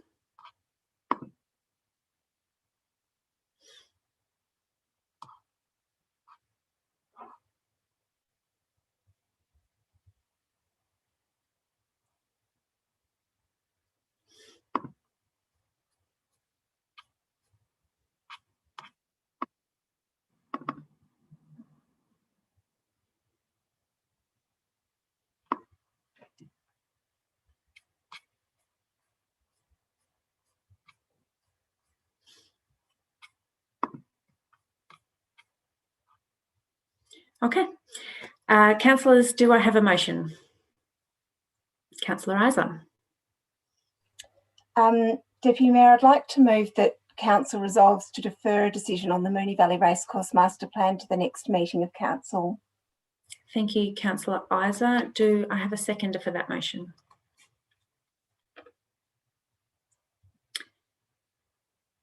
Councillor Isa, for lack of a seconder, that motion will lapse. I'll ask again, councillors, do I have a motion? Councillor Tyson? Thanks, Deputy Mayor. I'll move the officer's recommendation with an additional point B, and just noting as well, A would have to be added to the first point. So B. Councillor Tyson, did you want to just read for clarity, if you could read the whole motion, if that's okay? Cool. So A that council resolves to A, approve the Moonee Valley Racecourse Master Plan, brackets dated 12 October 2021, attachment 1, and B, an additional point B, to read a working group be established for ongoing consultation in the implementation of the master plan, which may include stakeholder consultation and the community use for the infield. The group will run for a period of 2 years and may be extended by mutual agreement between parties. Thank you, Councillor Tyson. Do I have a seconder for that motion? Councillor Adams. Councillor Tyson, would you like to speak to your motion? Thanks, Deputy Mayor. So this master plan is something that has been quite extensively worked on by the Racing Club and with council and councillors' feedback over the last couple of months. This is really laying out the, in the name, master plan for the precinct going forward, particularly in construction of the redevelopment of the Moonee Valley Racecourse.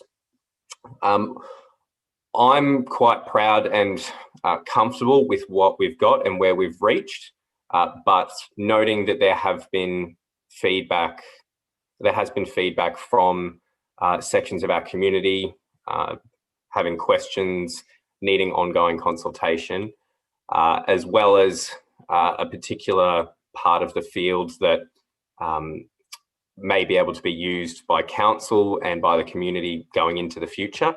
I've proposed the additional point B to facilitate those discussions in a way that our officers and the stakeholders feel fit, and I'm hoping councillors can support me. Thanks. Thank you, Councillor Tyson. Councillor Adams, would you like to speak to the motion? Nothing further to add, thanks, Chair. Thank you, Councillor Adams. Would any other councillor like to speak to the motion? Councillor Isa. Deputy Mayor, I'd just like to move an amendment, if I may, and I'll just see if anyone may be able to second it. The amendment reads, so it would be C, point C, that council requests the Chief Executive Officer to notify the public of all planning permit applications in accordance with the master plan for the Moonee Valley Racecourse, then in brackets SUZ2, close brackets, on an appropriate electronic platform, and direct them to the MVRC page on the council website, in addition to any applicable statutory requirements for notice. Thank you, Councillor Isa. Do I have a seconder for that motion?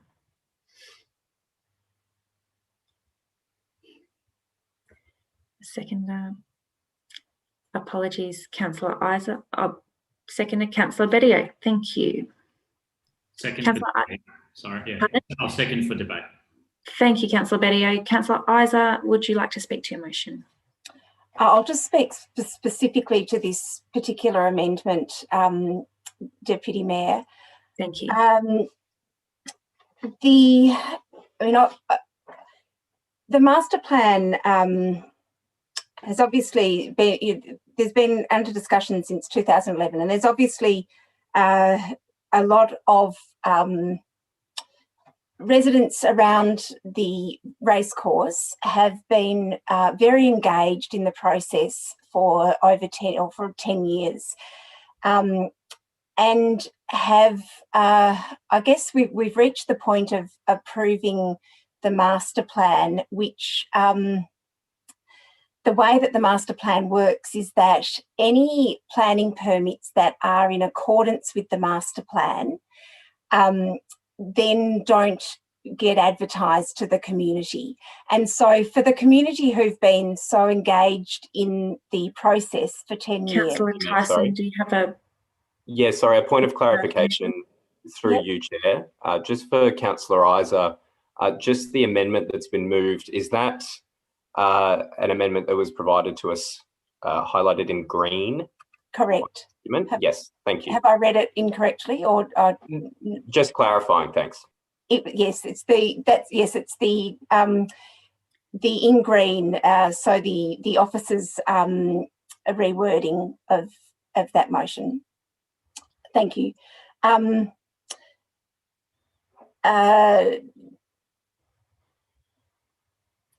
Thank you, Councillor Isa. Governance has just popped that into the chat for Councillor Tyson's benefit. Thank you. Thank you very much. So the intent of this particular amendment is that I know that the effect of the master plan is that people who've been engaged in the process for over 10 years are understandably quite anxious that once planning permits are submitted and if they are in accordance with the master plan, people who are living around Moonee Valley won't necessarily know about those permits. Now, this particular amendment doesn't change anything with respect to the removal of the notice or the review rights. So people would still, under the special use scheme, special use zone, not have rights of appeal or objection for any permits that are in accordance with the master plan. But all this particular amendment does is asks council to just keep people informed and to put on the appropriate electronic platform on the council website to let people know that there are particular permits there, so that they can retain the engagement that they have had over the past 10 years. And I think that would then enable people to, if there was something that was particularly unsurprising or unexpected, or just something perhaps that they wanted to alert council to, it then gives them the capacity to have the information to hand, to just let council know about something that may have a particular be of particular concern to them. But just to reiterate, it doesn't change in any way the rights of appeal or notice as they're set out under the special use zone and under the various sections of the Planning and Environment Act. So I would just ask my colleagues to perhaps consider that this is a very small thing that we might be able to do to help all of those residents who, I guess, are understandably concerned about the disconnect that they might have with the information about the racecourse, and that this can help to assure them that they will have some information about planning permits that are being put forward with respect to the racecourse. Thanks. Thank you, Councillor Isa. Councillor Bedio, would you like to speak to the amendment? Thank you, Deputy Mayor. So the master plan is obviously a statutory part of the statutory process. Under the master plan and in the special use zone 2, there is no notice and review requirements for any of the developments that fit within the criteria or that's given in the special use zone 2, and that the criteria within that was developed through lots of consultation with the community. My concern with, and I thank Councillor Isa for bringing this, and I was happy to bring to support for discussion, debate. My concern and why I can't support this is because there is, whilst community consultation is good, there isn't much that we can actually do, or the officers can actually act on the consultation, because there is no notice or review rights. So essentially, if the racecourse puts forward a development that is within the realm or within the scope and the criteria of the special use zone 2, there's very, very hard for us to find grounds to refuse that permit. And on top of that, we can't, community expectation and community comments can't then also be used as a criteria to assess those applications. So my concern by doing this and by opening every permit application that comes up within the racecourse up is that we're going to give a false expectation of the community that they'll be able to object, when in reality, in a lot of circumstances, I suspect that there won't be no ability to object or to send for further review to VCAT, etc. So for those reasons, I can't support this amendment, but nevertheless, I thank Councillor Isa for bringing this. Thank you, Councillor Bedio. Would any other councillor like to speak to the amendment before us? Councillor Tyson.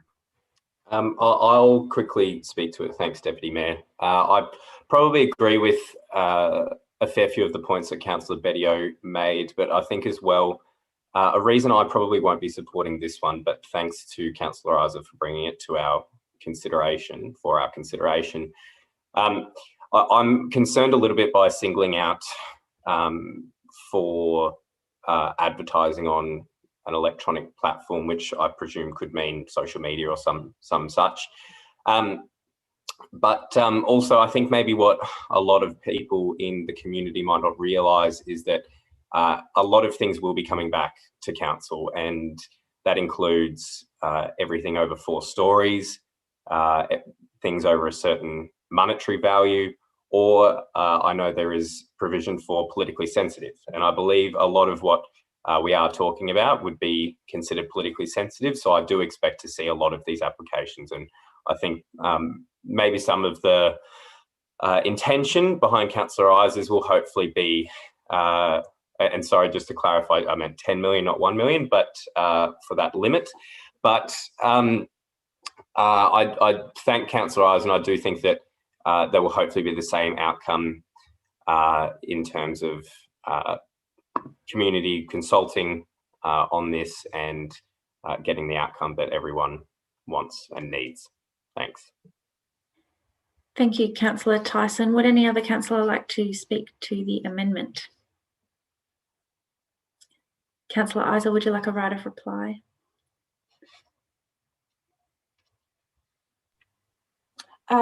Thank you. And look, I do thank Councillor Bedio for seconding for the purposes of the debate. It's when there's only 5 of us, it's quite tricky to find a seconder for things. So I do appreciate that.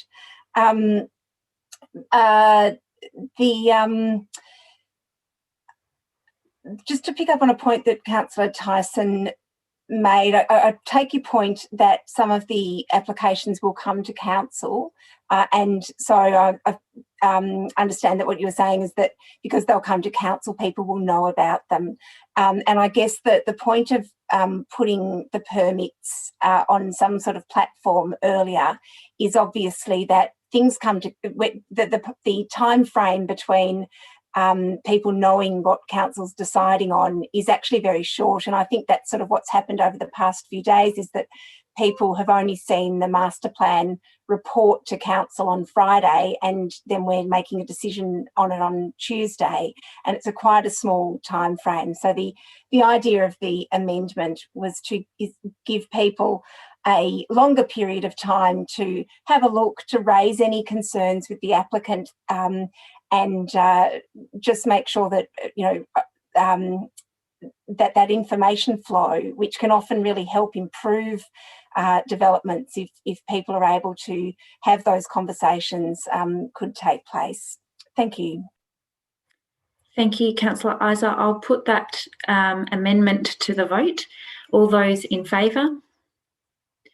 That's Councillor Isa and Councillor Hodgson, and those against? Councillor Adams, Councillor Bedio and Councillor Tyson, and that motion is lost. We return to the substantive motion, and Councillor Isa, you had the call with, I think, your full 3 minutes on the clock. Sorry, you're on mute, Rose. Sorry.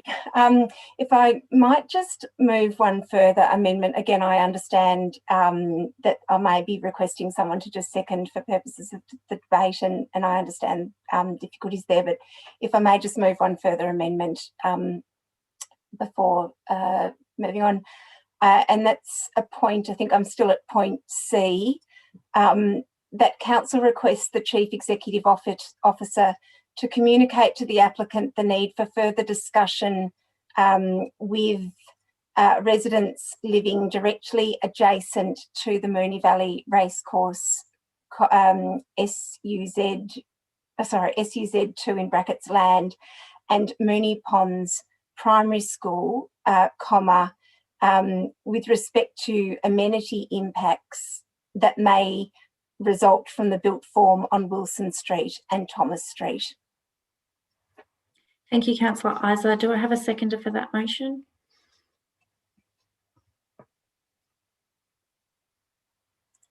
Councillor Adams, as the seconder of the original motion, you can't second this one. Yes, unfortunately, I'm sorry.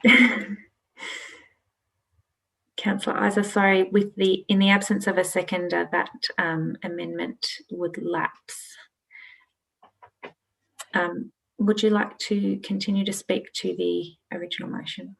Thank you, Deputy Mayor. I will. I'll speak to the substantive motion as it is on the floor now. And I'm sorry that I'm not able to give some further comfort to residents who have contacted us today. I know that residents are very concerned about some elements of the master plan, and I have to say that there are a few things that I haven't yet got some clear answers to myself, and I won't be supporting the approval of the master plan this evening.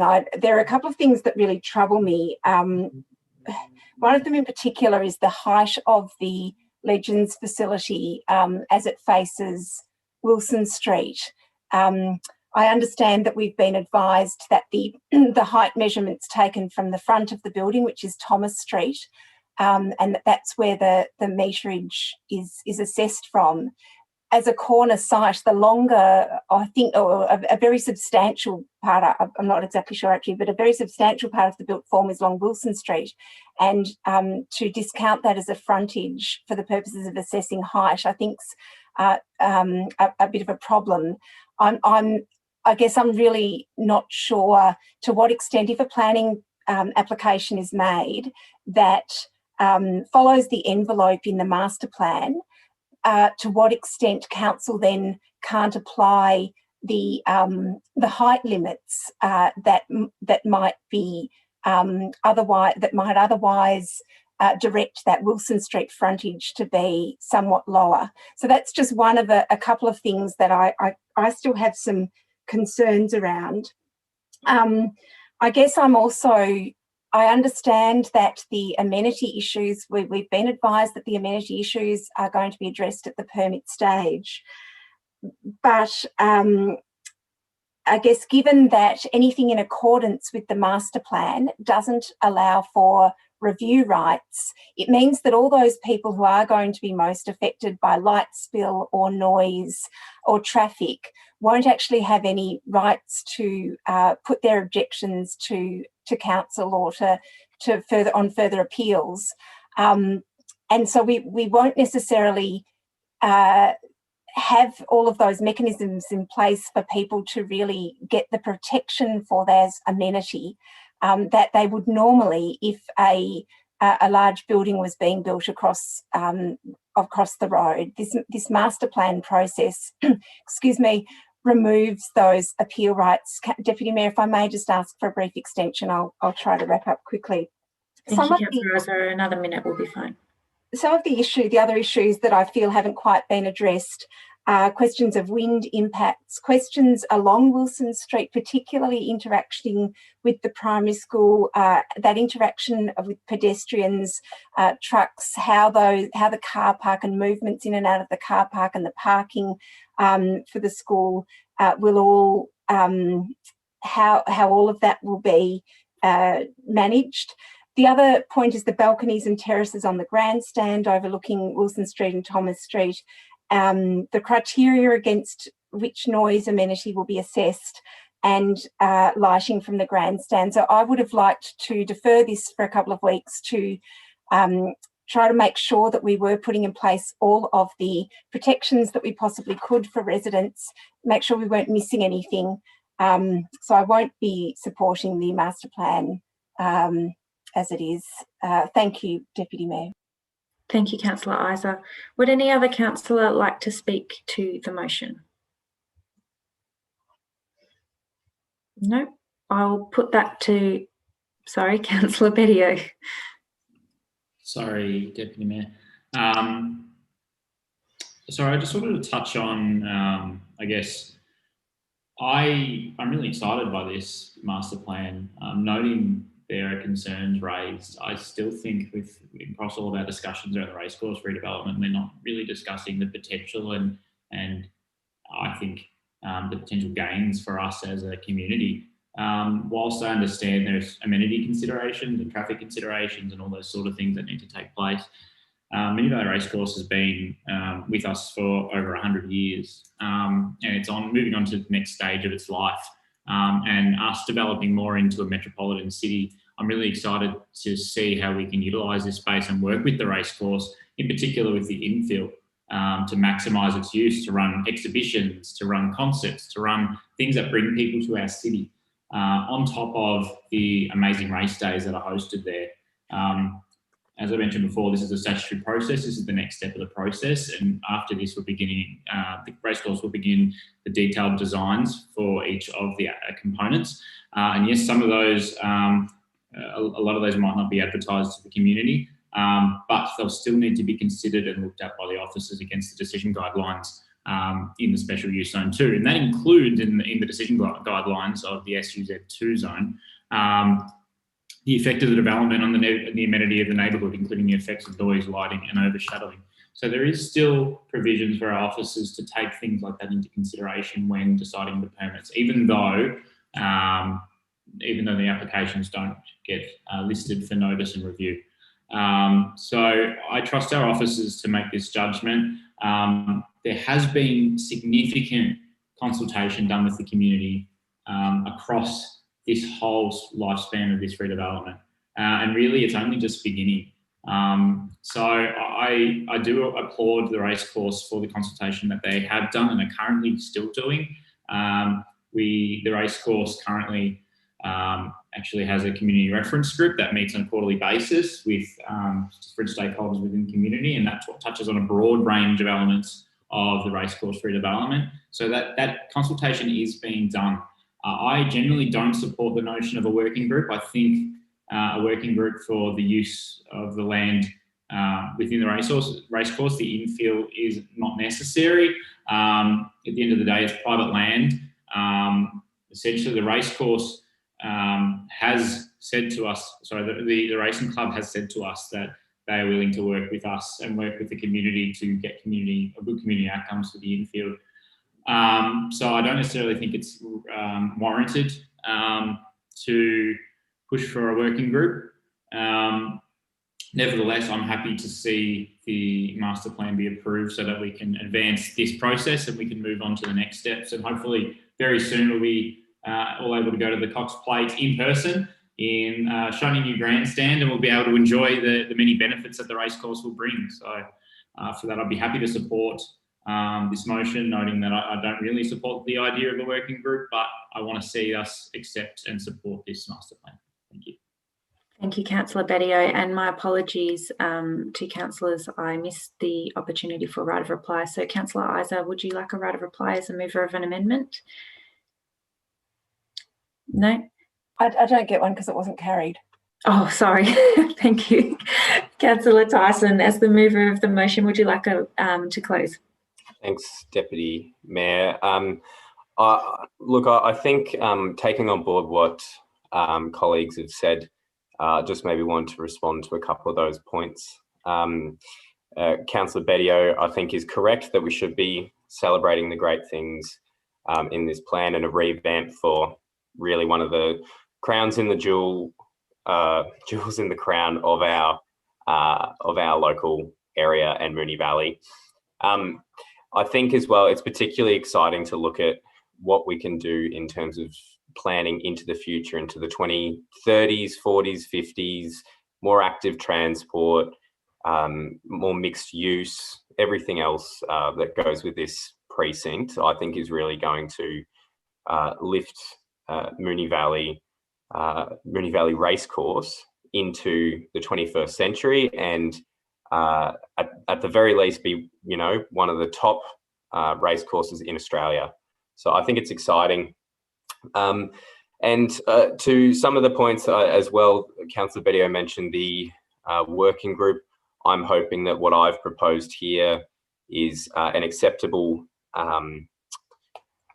plan, sort of a rough outline of what we'd like to see talked about.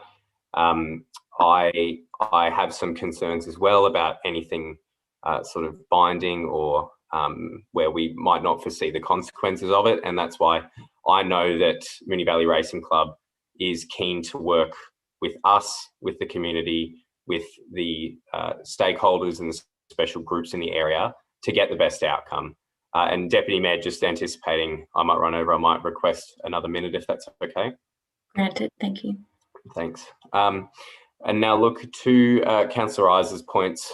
I am concerned, I think, about the point about consultation. If it is coming back to councillors, I'm keen to consult. I'm keen to get the best outcome on these permits. I'm not sure that everything going to VCAT is a good outcome for the community. I think our officers and councillors make better decisions being on the ground and local than, might I say, sometimes VCAT members might. So, and that's just the local nature of our politics and that we know our communities. So I think that's probably something I would disagree, and maybe that's just a disagreement on process, but reaching the same outcome, hopefully. I did absolutely see what Councillor Isa wanted to do with that amendment. I really hope that is encapsulated in the working group and the consultation going forward. I know I was contacted by Moonee Ponds Primary. I'd like to thank them for that. And I hope that they work together with MVRC to get the outcome and the comfort that they need going forward. Thanks. Thank you, Councillor Tyson. I'll now put that to the vote. All those in favour? That's Councillor Adams, Councillor Bedio, Councillor Tyson and Councillor Hodgson. And those against? Councillor Isa. And that motion is carried. Thank you. I'll now invite the Mayor back to the Chair to continue the meeting. Thanks.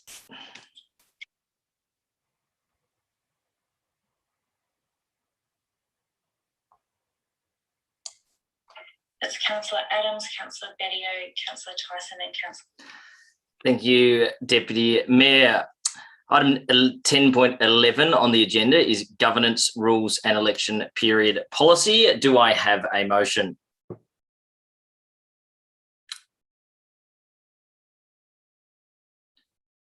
Deputy Mayor, oh, it's okay. Councillor Isa, sorry.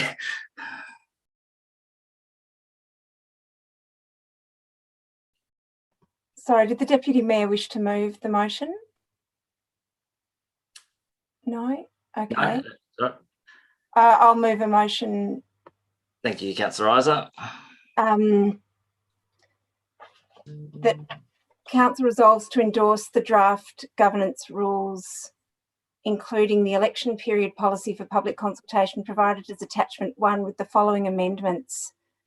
A, delete 25 Mayor, I'm really sorry. I wasn't expecting to be moving this and now I'm not sure I'm reading the right copy. Would the Deputy Mayor like to move it? Right, if you want to withdraw, you haven't got a mover, so Councillor Isa, happy to withdraw. Councillors, do I have a motion? Councillor Hodgson, thank you. Apologies, Mayor. I will just need a second to pull it up in front of me. I'd like to move that Council resolves to endorse the draft governance rules, including the election period policy for public consultation provided as attachment A with the following amendments. Point A, delete 25.2.3 and amend 25.2.2 to read, quotation, is confined to a matter that cannot safely or conveniently be deferred until the next council meeting, or the item involves a matter of urgency as determined by the Chief Executive Officer, semicolon, and, close quotation marks, with 25.2.4 and 25.2.4 to 25.2.8 then renumbered appropriately.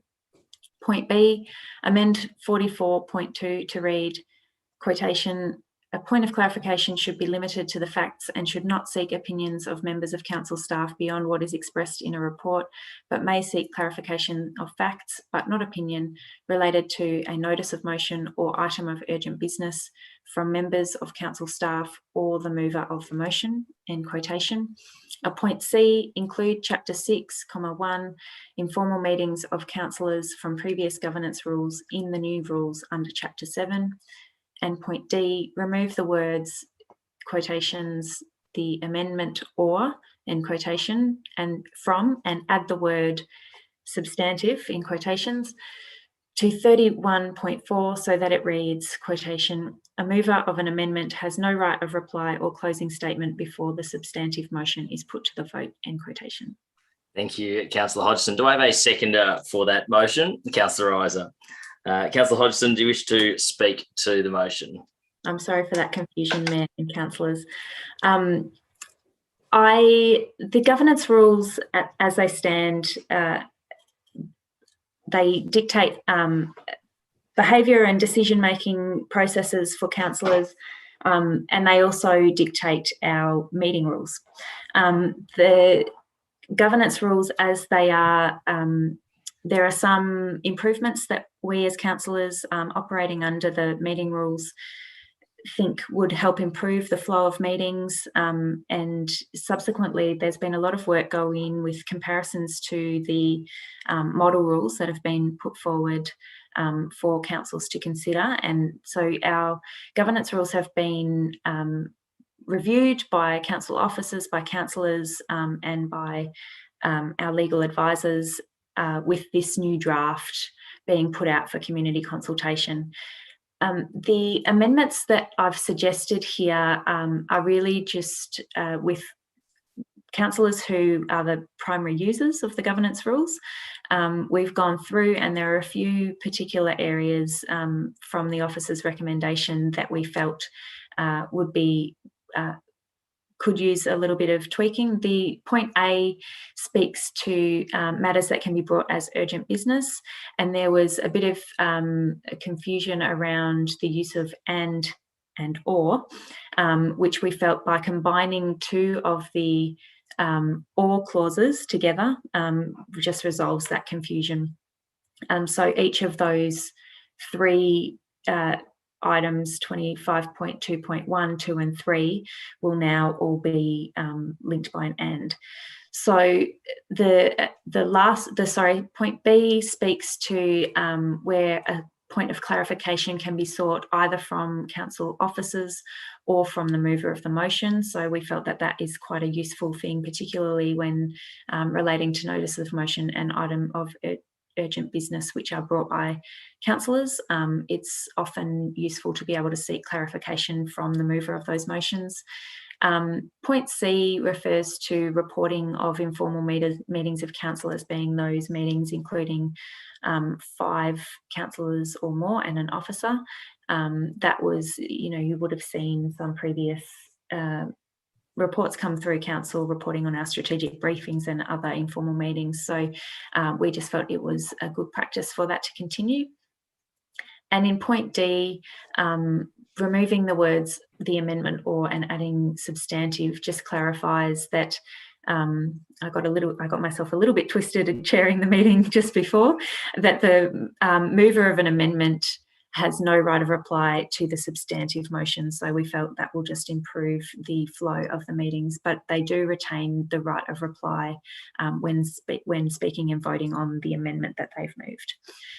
So those are the changes we've proposed. This will now go out for community consultation and engagement, be advertised, and we invite the community to make comment on these. Thank you, Councillor Hodgson. Councillor Isa, would you like to speak to the motion? Thanks, Deputy. Thank you, Mayor. I'm so sorry. I've only got 2 days left, is it all right? Just been speaking to the Deputy Mayor a lot for the past few minutes.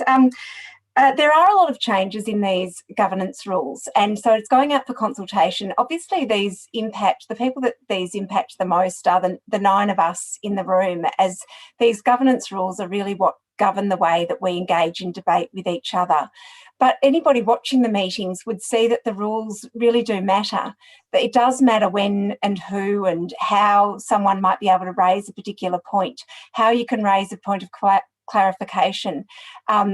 The rules make quite a few changes, one of those being that at the moment you can interrupt a councillor to ask a point of clarification, as was done in fact in the previous discussion, but under these rules we won't be allowed to do that.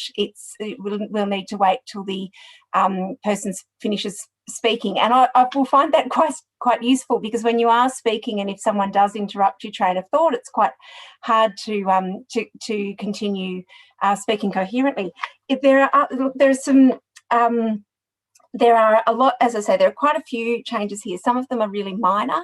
Some of them are definitional, or clarifications, things where the previous rules were perhaps silent on what the decision should be, and the mayor of the day having to work through that has created some problems, I think, for the mayor, who has to then work out what to do. So many of the changes are filling in those silences and filling in those gaps and giving us some guidance.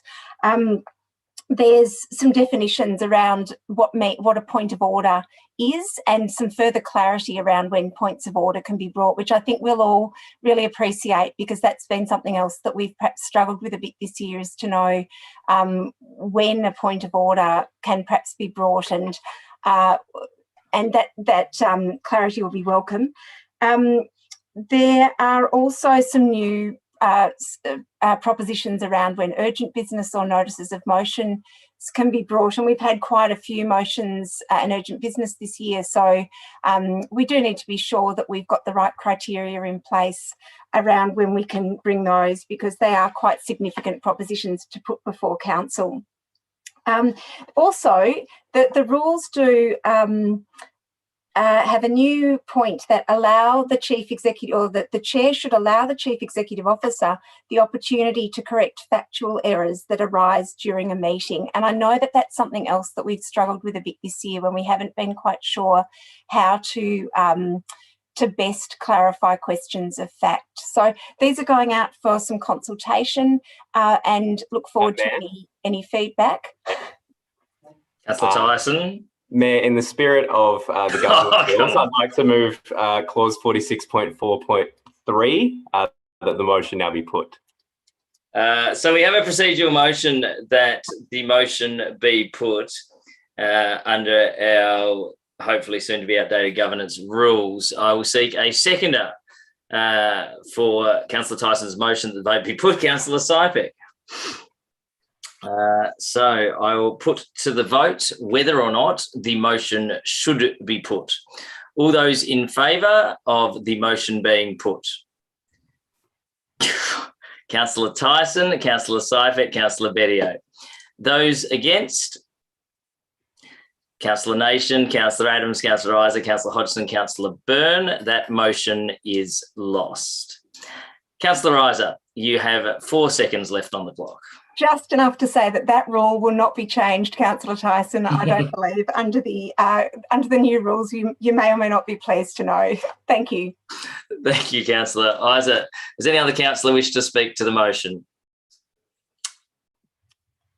Councillor Byrne. No, I just wanted to say that I'm really glad that Councillor Isaac got that last 4 seconds in. Just out of principle. Thank you.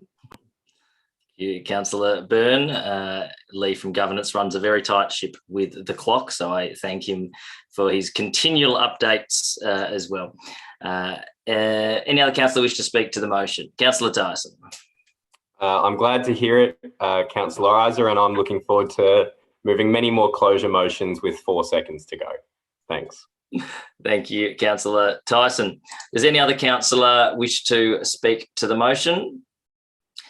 If not, Councillor Hodgson, would you like to close?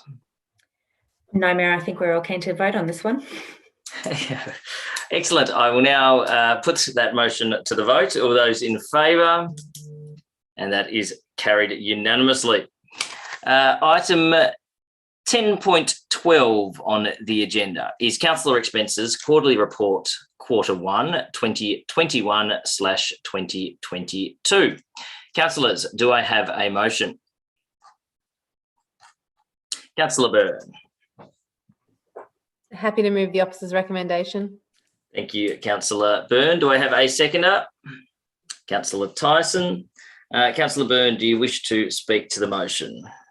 Thanks, Mayor. This is obviously a report that we get through quarterly just to explain the expenses that councillors have incurred over the period of time. They are obviously all available, and as we saw in the annual report, you can also see accumulated over the year in the annual report, but this is just for the quarter. It's broken down into particular categories, and if obviously if anyone has any questions about any expenses, get in contact with the council laws. It's about $6,500 for the quarter, which is probably on the smaller side compared to other quarters. But yes, obviously just being open and as transparent as we can with our expenses. Thanks. Thank you, Councillor Byrne. Councillor Tyson, would you like to speak to the motion?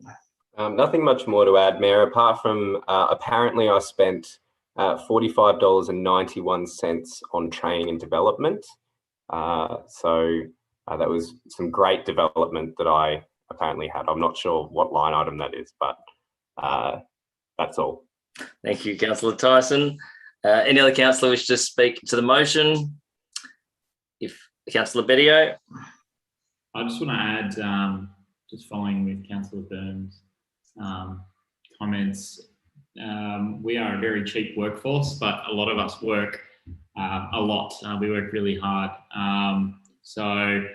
Obviously the expenses are there to be looked at, to be scrutinised, but I know all of us work very hard on our roles. And yeah, it's a very cheap workforce, that's for sure.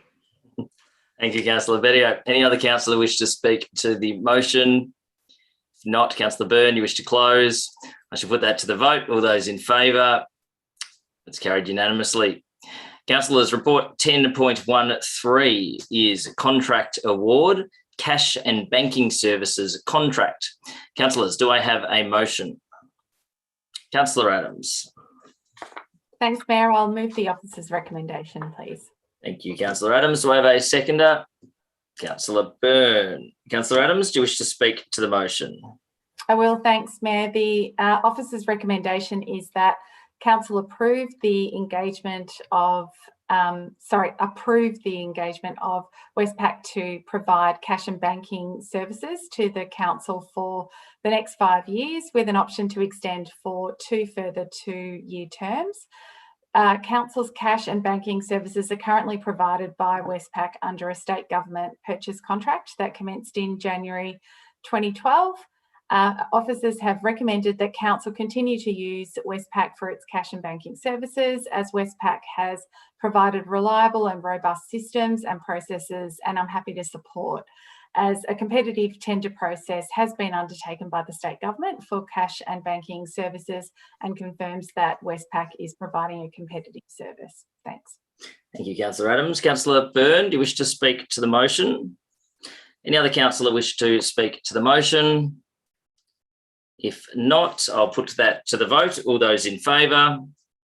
And that's carried unanimously. The final council report is report 10.14, Contract Award number 203062, Professional Services Panel. Councillors, do I have a motion? Councillor Tyson. I'll move the officer's recommendation. Thank you, Councillor Tyson. Do I have a seconder? Councillor Byrne. Councillor Tyson, do you wish to speak to the motion? Thanks, Mayor. And I noticed councillors weren't as eager to second my motion as the last one, where hands shot up in furious agreement to second. But this is for a panel for a number of specialist roles that we really don't have the capacity to hire on an ongoing basis, because we simply don't have the need for a lot of these roles, and a lot of things around sort of the engineering profession and as I said, specialists is what's really needed for this panel process. And so it's broken up into quite a few different sort of categories where we can get competitive rates from multiple businesses. That's when we'll choose multiple. In other instances, we might have found a competitive rate just from one provider, and we're going with that one. So not much more to add, but I think ratepayers are getting great value for money. And yeah, thanks. Thank you, Councillor Tyson. Councillor Byrne, do you wish to speak to the motion?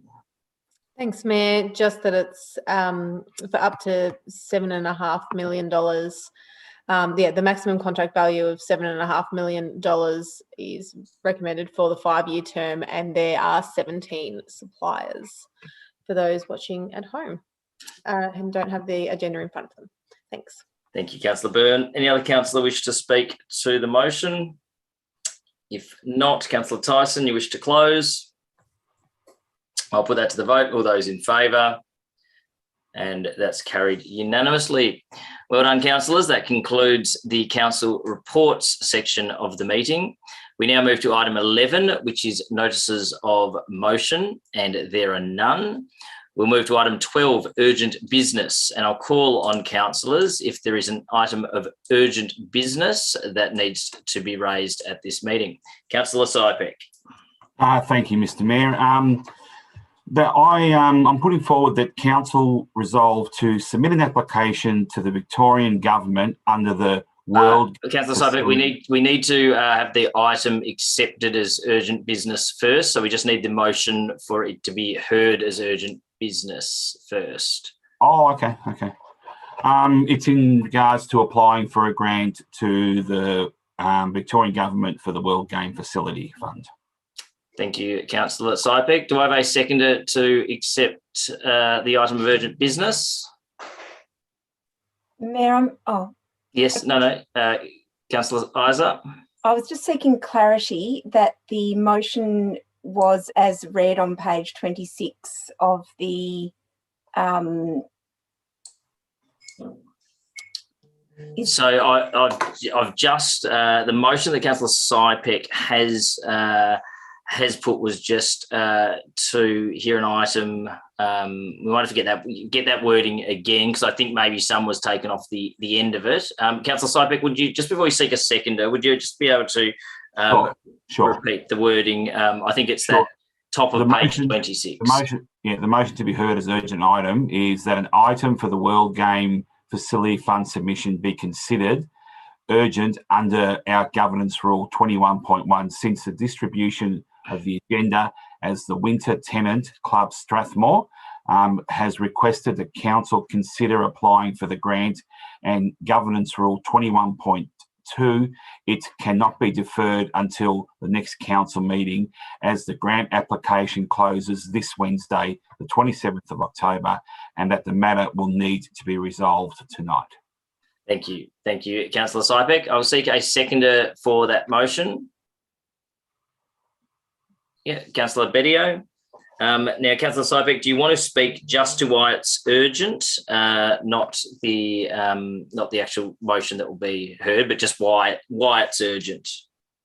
The reason why it's urgent is the actual grant closes this Wednesday, the 27th of October, and as I said, the matter will either need to be resolved tonight.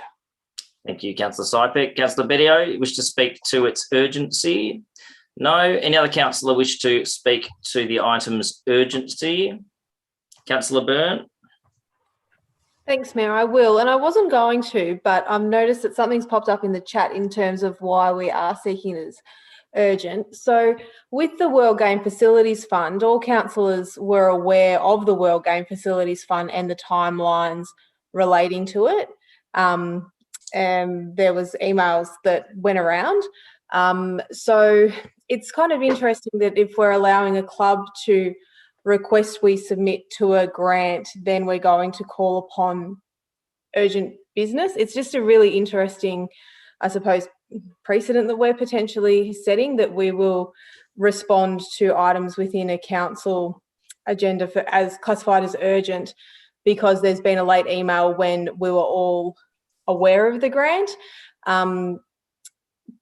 it was probably, I think the best word for it is probably sloppy from councillors. If this was probably something that people were passionate about, absolutely should have been debated and discussed a long time before 24 hours out from submissions closing, because I think it puts a lot of unfair pressure onto officers to come up with an application, or they might be able to come up with an application, but it might not necessarily be a very good application in 24 hours, whereas councillors have the opportunity to raise notices of motion or to call a meeting with no notice. That probably wouldn't have been necessary if there had been a notice of motion, but in terms of whether it meets it being urgent, well, it possibly does if we really want to discuss it, but I just think it's really sloppy if it's something that we actually wanted to put in properly. Thank you, Councillor Byrne. Does any other councillor wish to speak to the item's urgency? If not, I'll put it to the vote if we are accepting the item of urgent business, which if it carried, we will then receive the motion. So councillors, I'll take a vote. Those in favour of receiving the item of urgent business? That is carried unanimously. Councillor Sypek, as we have accepted the item as urgent business, could you please present the motion to council? Thank you, Mr. Mayor. My motion is that council resolves to submit an application to the Victorian Government under the World Game Facility Fund for the full reconstruction of the sporting field at Strathnavor Reserve, estimated at $1 million. Note that the grant requirements include matching funding of up to a limit of $500,000. Construction must start within 6 months of executing funding agreements, and the project needs to be completed within 18 months of executing a funding agreement. Note that the currently endorsed remedial drainage work at Strathnavor Reserve must be delayed until grant announcements are made by the Victorian Government in early 2022, resulting in no work over this financial year, and the ground condition for 2022 winter season will not be improved as a result. Note that if this application is unsuccessful, the remedial drainage work will be carried out and commencing in late October, subject to the 2023 budget process. And note that the Strathmore Soccer Club have provided written support for the above statement that I've read out.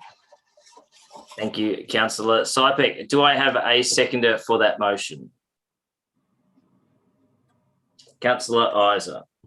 Councillor Sypek, do you want to speak to the motion? Yes, thank you, Mr. Mayor. Strathnavor Reserve has got a wonderful pavilion that we built there a few years back, but unfortunately the surface ground is in very, very poor condition. It's probably one of our worst playing surfaces that we have in the city of Moonee Valley. Unfortunately, we were supposed to do the remedial work on this in the last financial year, but that wasn't to be. And we did apply for this grant last year. And what ended up happening is I think it was just an oversight that no one thought of actually applying for it this year because we were unsuccessful. And I think persistence is one of the key factors that Moonee Valley has. We persist and persist, and hopefully we get successful outcomes. I think we've been very successful in grant applications over this year, as we can all attest to. And I'm just hoping to get some support. So, all we're doing was we're actually applying for the grant. We're not committing money to it, but we're just applying for it. And because it's such a short time span for the closing date, we could probably predominantly use our application from last year and just tweak it a little bit so it's shovel ready. Well, actually, it is shovel ready. So hopefully I'll get some support for it. Thank you, Mr. Mayor. Thank you, Councillor Sypek. Councillor Isa, would you like to speak to the motion? Thank you, Mayor. Look, I know that we applied for this grant previously and were unsuccessful, and obviously some works need to be done. It's worth applying for some grants to pay for at least half of those works. I note that everything's ready to go, but I also note that it does have some flow-on effects to for both the soccer club and the cricket club. But my understanding is that we've received some communication from both affected clubs that they understand what would be at stake if we did or didn't get the grant. I don't know whether we'll get the grant or not, but I do support us applying for the grant, and we'll see what happens in January and act accordingly. Thank you. Thank you, Councillor Isa. Does any other councillor wish to speak to the motion? Councillor Hodgson. Thanks, Mayor. Look, just to address something in Councillor Sypek's wording, speaking to the motion there, that it may have been an oversight to not apply for this one. I just wanted to clarify that we did receive officer advice that they didn't recommend putting in any applications for this round. And there are a number of reasons for that. And I do sit on the fence a little bit on this one, because the officer's recommendation that came to us recently to allocate funds in the ground improvements reserve that we established at the budget was to do drainage work, emergency drainage work for Strathnava. And if we go ahead and lodge this application, it will delay that drainage work until after the upcoming winter season, which means that Strathmore Split will be having to operate on a ground that does have some flooding issues and some that causes some safety concerns and having to cancel games and things. And I do understand, Councillor Sypek, that Strathmore have indicated their support for this approach and doing the drainage works simultaneously with a full ground reconstruction. But just note that the officer's recommendation and some of those flow-on effects that Councillor Isa did mention to the summer allocations and potentially the summer allocations next year, if this were to be successful and the project go ahead next year, there are other grounds being taken offline and it might not be the perfect timing. So I liken this a little bit to we have a bird in the hand at the moment with the drainage works to resolve the immediate issues for Strathmore with the winter season coming up, and a couple in the bush with the potential grant funding from the state government. It's a bit of a roll of the dice, a bit of a risk, knowing that this was an unsuccessful application before, and I suppose. My decision comes down to whether or not we do the works that we think will have, that are allocated, that are in the works to, get scheduled, or whether we roll the dice and take a risk and go for a future thing that would need an allocation in next year's budget. Yeah. Thank you, Councillor Hodgson. Does any other councillor wish to speak to the motion? Councillor Adams. Thanks, Mayor, and thanks for those comments, Councillor Hodgson. I agree, and noting those concerns that have been flagged with us, I'm not in favour of delaying the remedial drainage works at Strathnava. This year we received numerous complaints about the condition of the ground, not just from the club itself, but also participants at Strathnava or Strathmore Split, and I just think that we do have approved in our budget this year for the remedial drainage works to go ahead, and if that means that we can test, to see how those remedial works will impact the winter season coming up, I think that's a good thing, and I'm not in favour of delaying it. Thanks. Thank you, Councillor Adams. Does any other councillor wish to speak to the motion? No? Councillor Sypek, would you like to close? Yeah, thank you, Mr. Mayor. If we have a look at this holistically, if we do the remedial work right now and do the drainage work, we're going to be ripping up the ground and putting the season off for the cricketers or the soccer pitch or the soccer players for one season. And then sometime in the future, when we go to do the full reconstruction, we're going to put them out for another season. What we have here is a chance to apply for a grant. And if we're not successful, we can then start the work at this time next year. But if we are successful, then we'll only be doing the work on this ground for one season and one season only. Or we can put them out for 2 seasons in the very, very near future. We've got a chance here to get half this money paid for, half the project paid for. We're just applying for a grant. We're not asking anything else. We're just asking to apply for the grant so we can save this council $500,000. Thank you, Mr. Mayor. Thank you, Councillor Can I ask a Sypek. point of clarification? Yes, Councillor Byrne. So I suppose it's to Councillor Sypek. We're not just applying for a grant because we would actually be delaying an endorsed council position. Is that your understanding? Councillor Sypek. Yeah, absolutely. Absolutely. And I think the cricketers and the soccer club, they all know that if we apply for the grant and be successful, it'll be a 12-month delay. If we're unsuccessful, the remedial work will be a 12-month delay. And they're both clubs have said that they're willing to support this. So if the clubs are willing to support this, I really don't see what we've got to lose here, except we're going to get half the project paid for if we're successful. Thank you, Councillor Sypek. Councillor Byrne, that answers your point of clarification. Thank you. All right, Councillor Sypek is closed. I'll put that motion to the vote. All those in favour?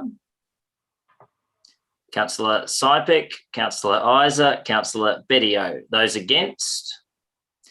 Councillor Adams, Councillor Hodgson, Councillor Byrne, Councillor Tyson, Councillor Nation. That motion is lost. Councillors, do we have any more items of urgent business? If not, we will proceed to item 13, confidential reports. There is one listed on the agenda this evening titled 13.1, award of the contract for the construction of the Flemington. Sorry, there might be two. Okay, all right. There is two. So I take it there is a deferred item, sorry, for 10.2. Thank you for that. Yes, thank you for that note. All right, there are two confidential reports because one was moved at the discretion of the chair, who was the deputy mayor, at item 10.2.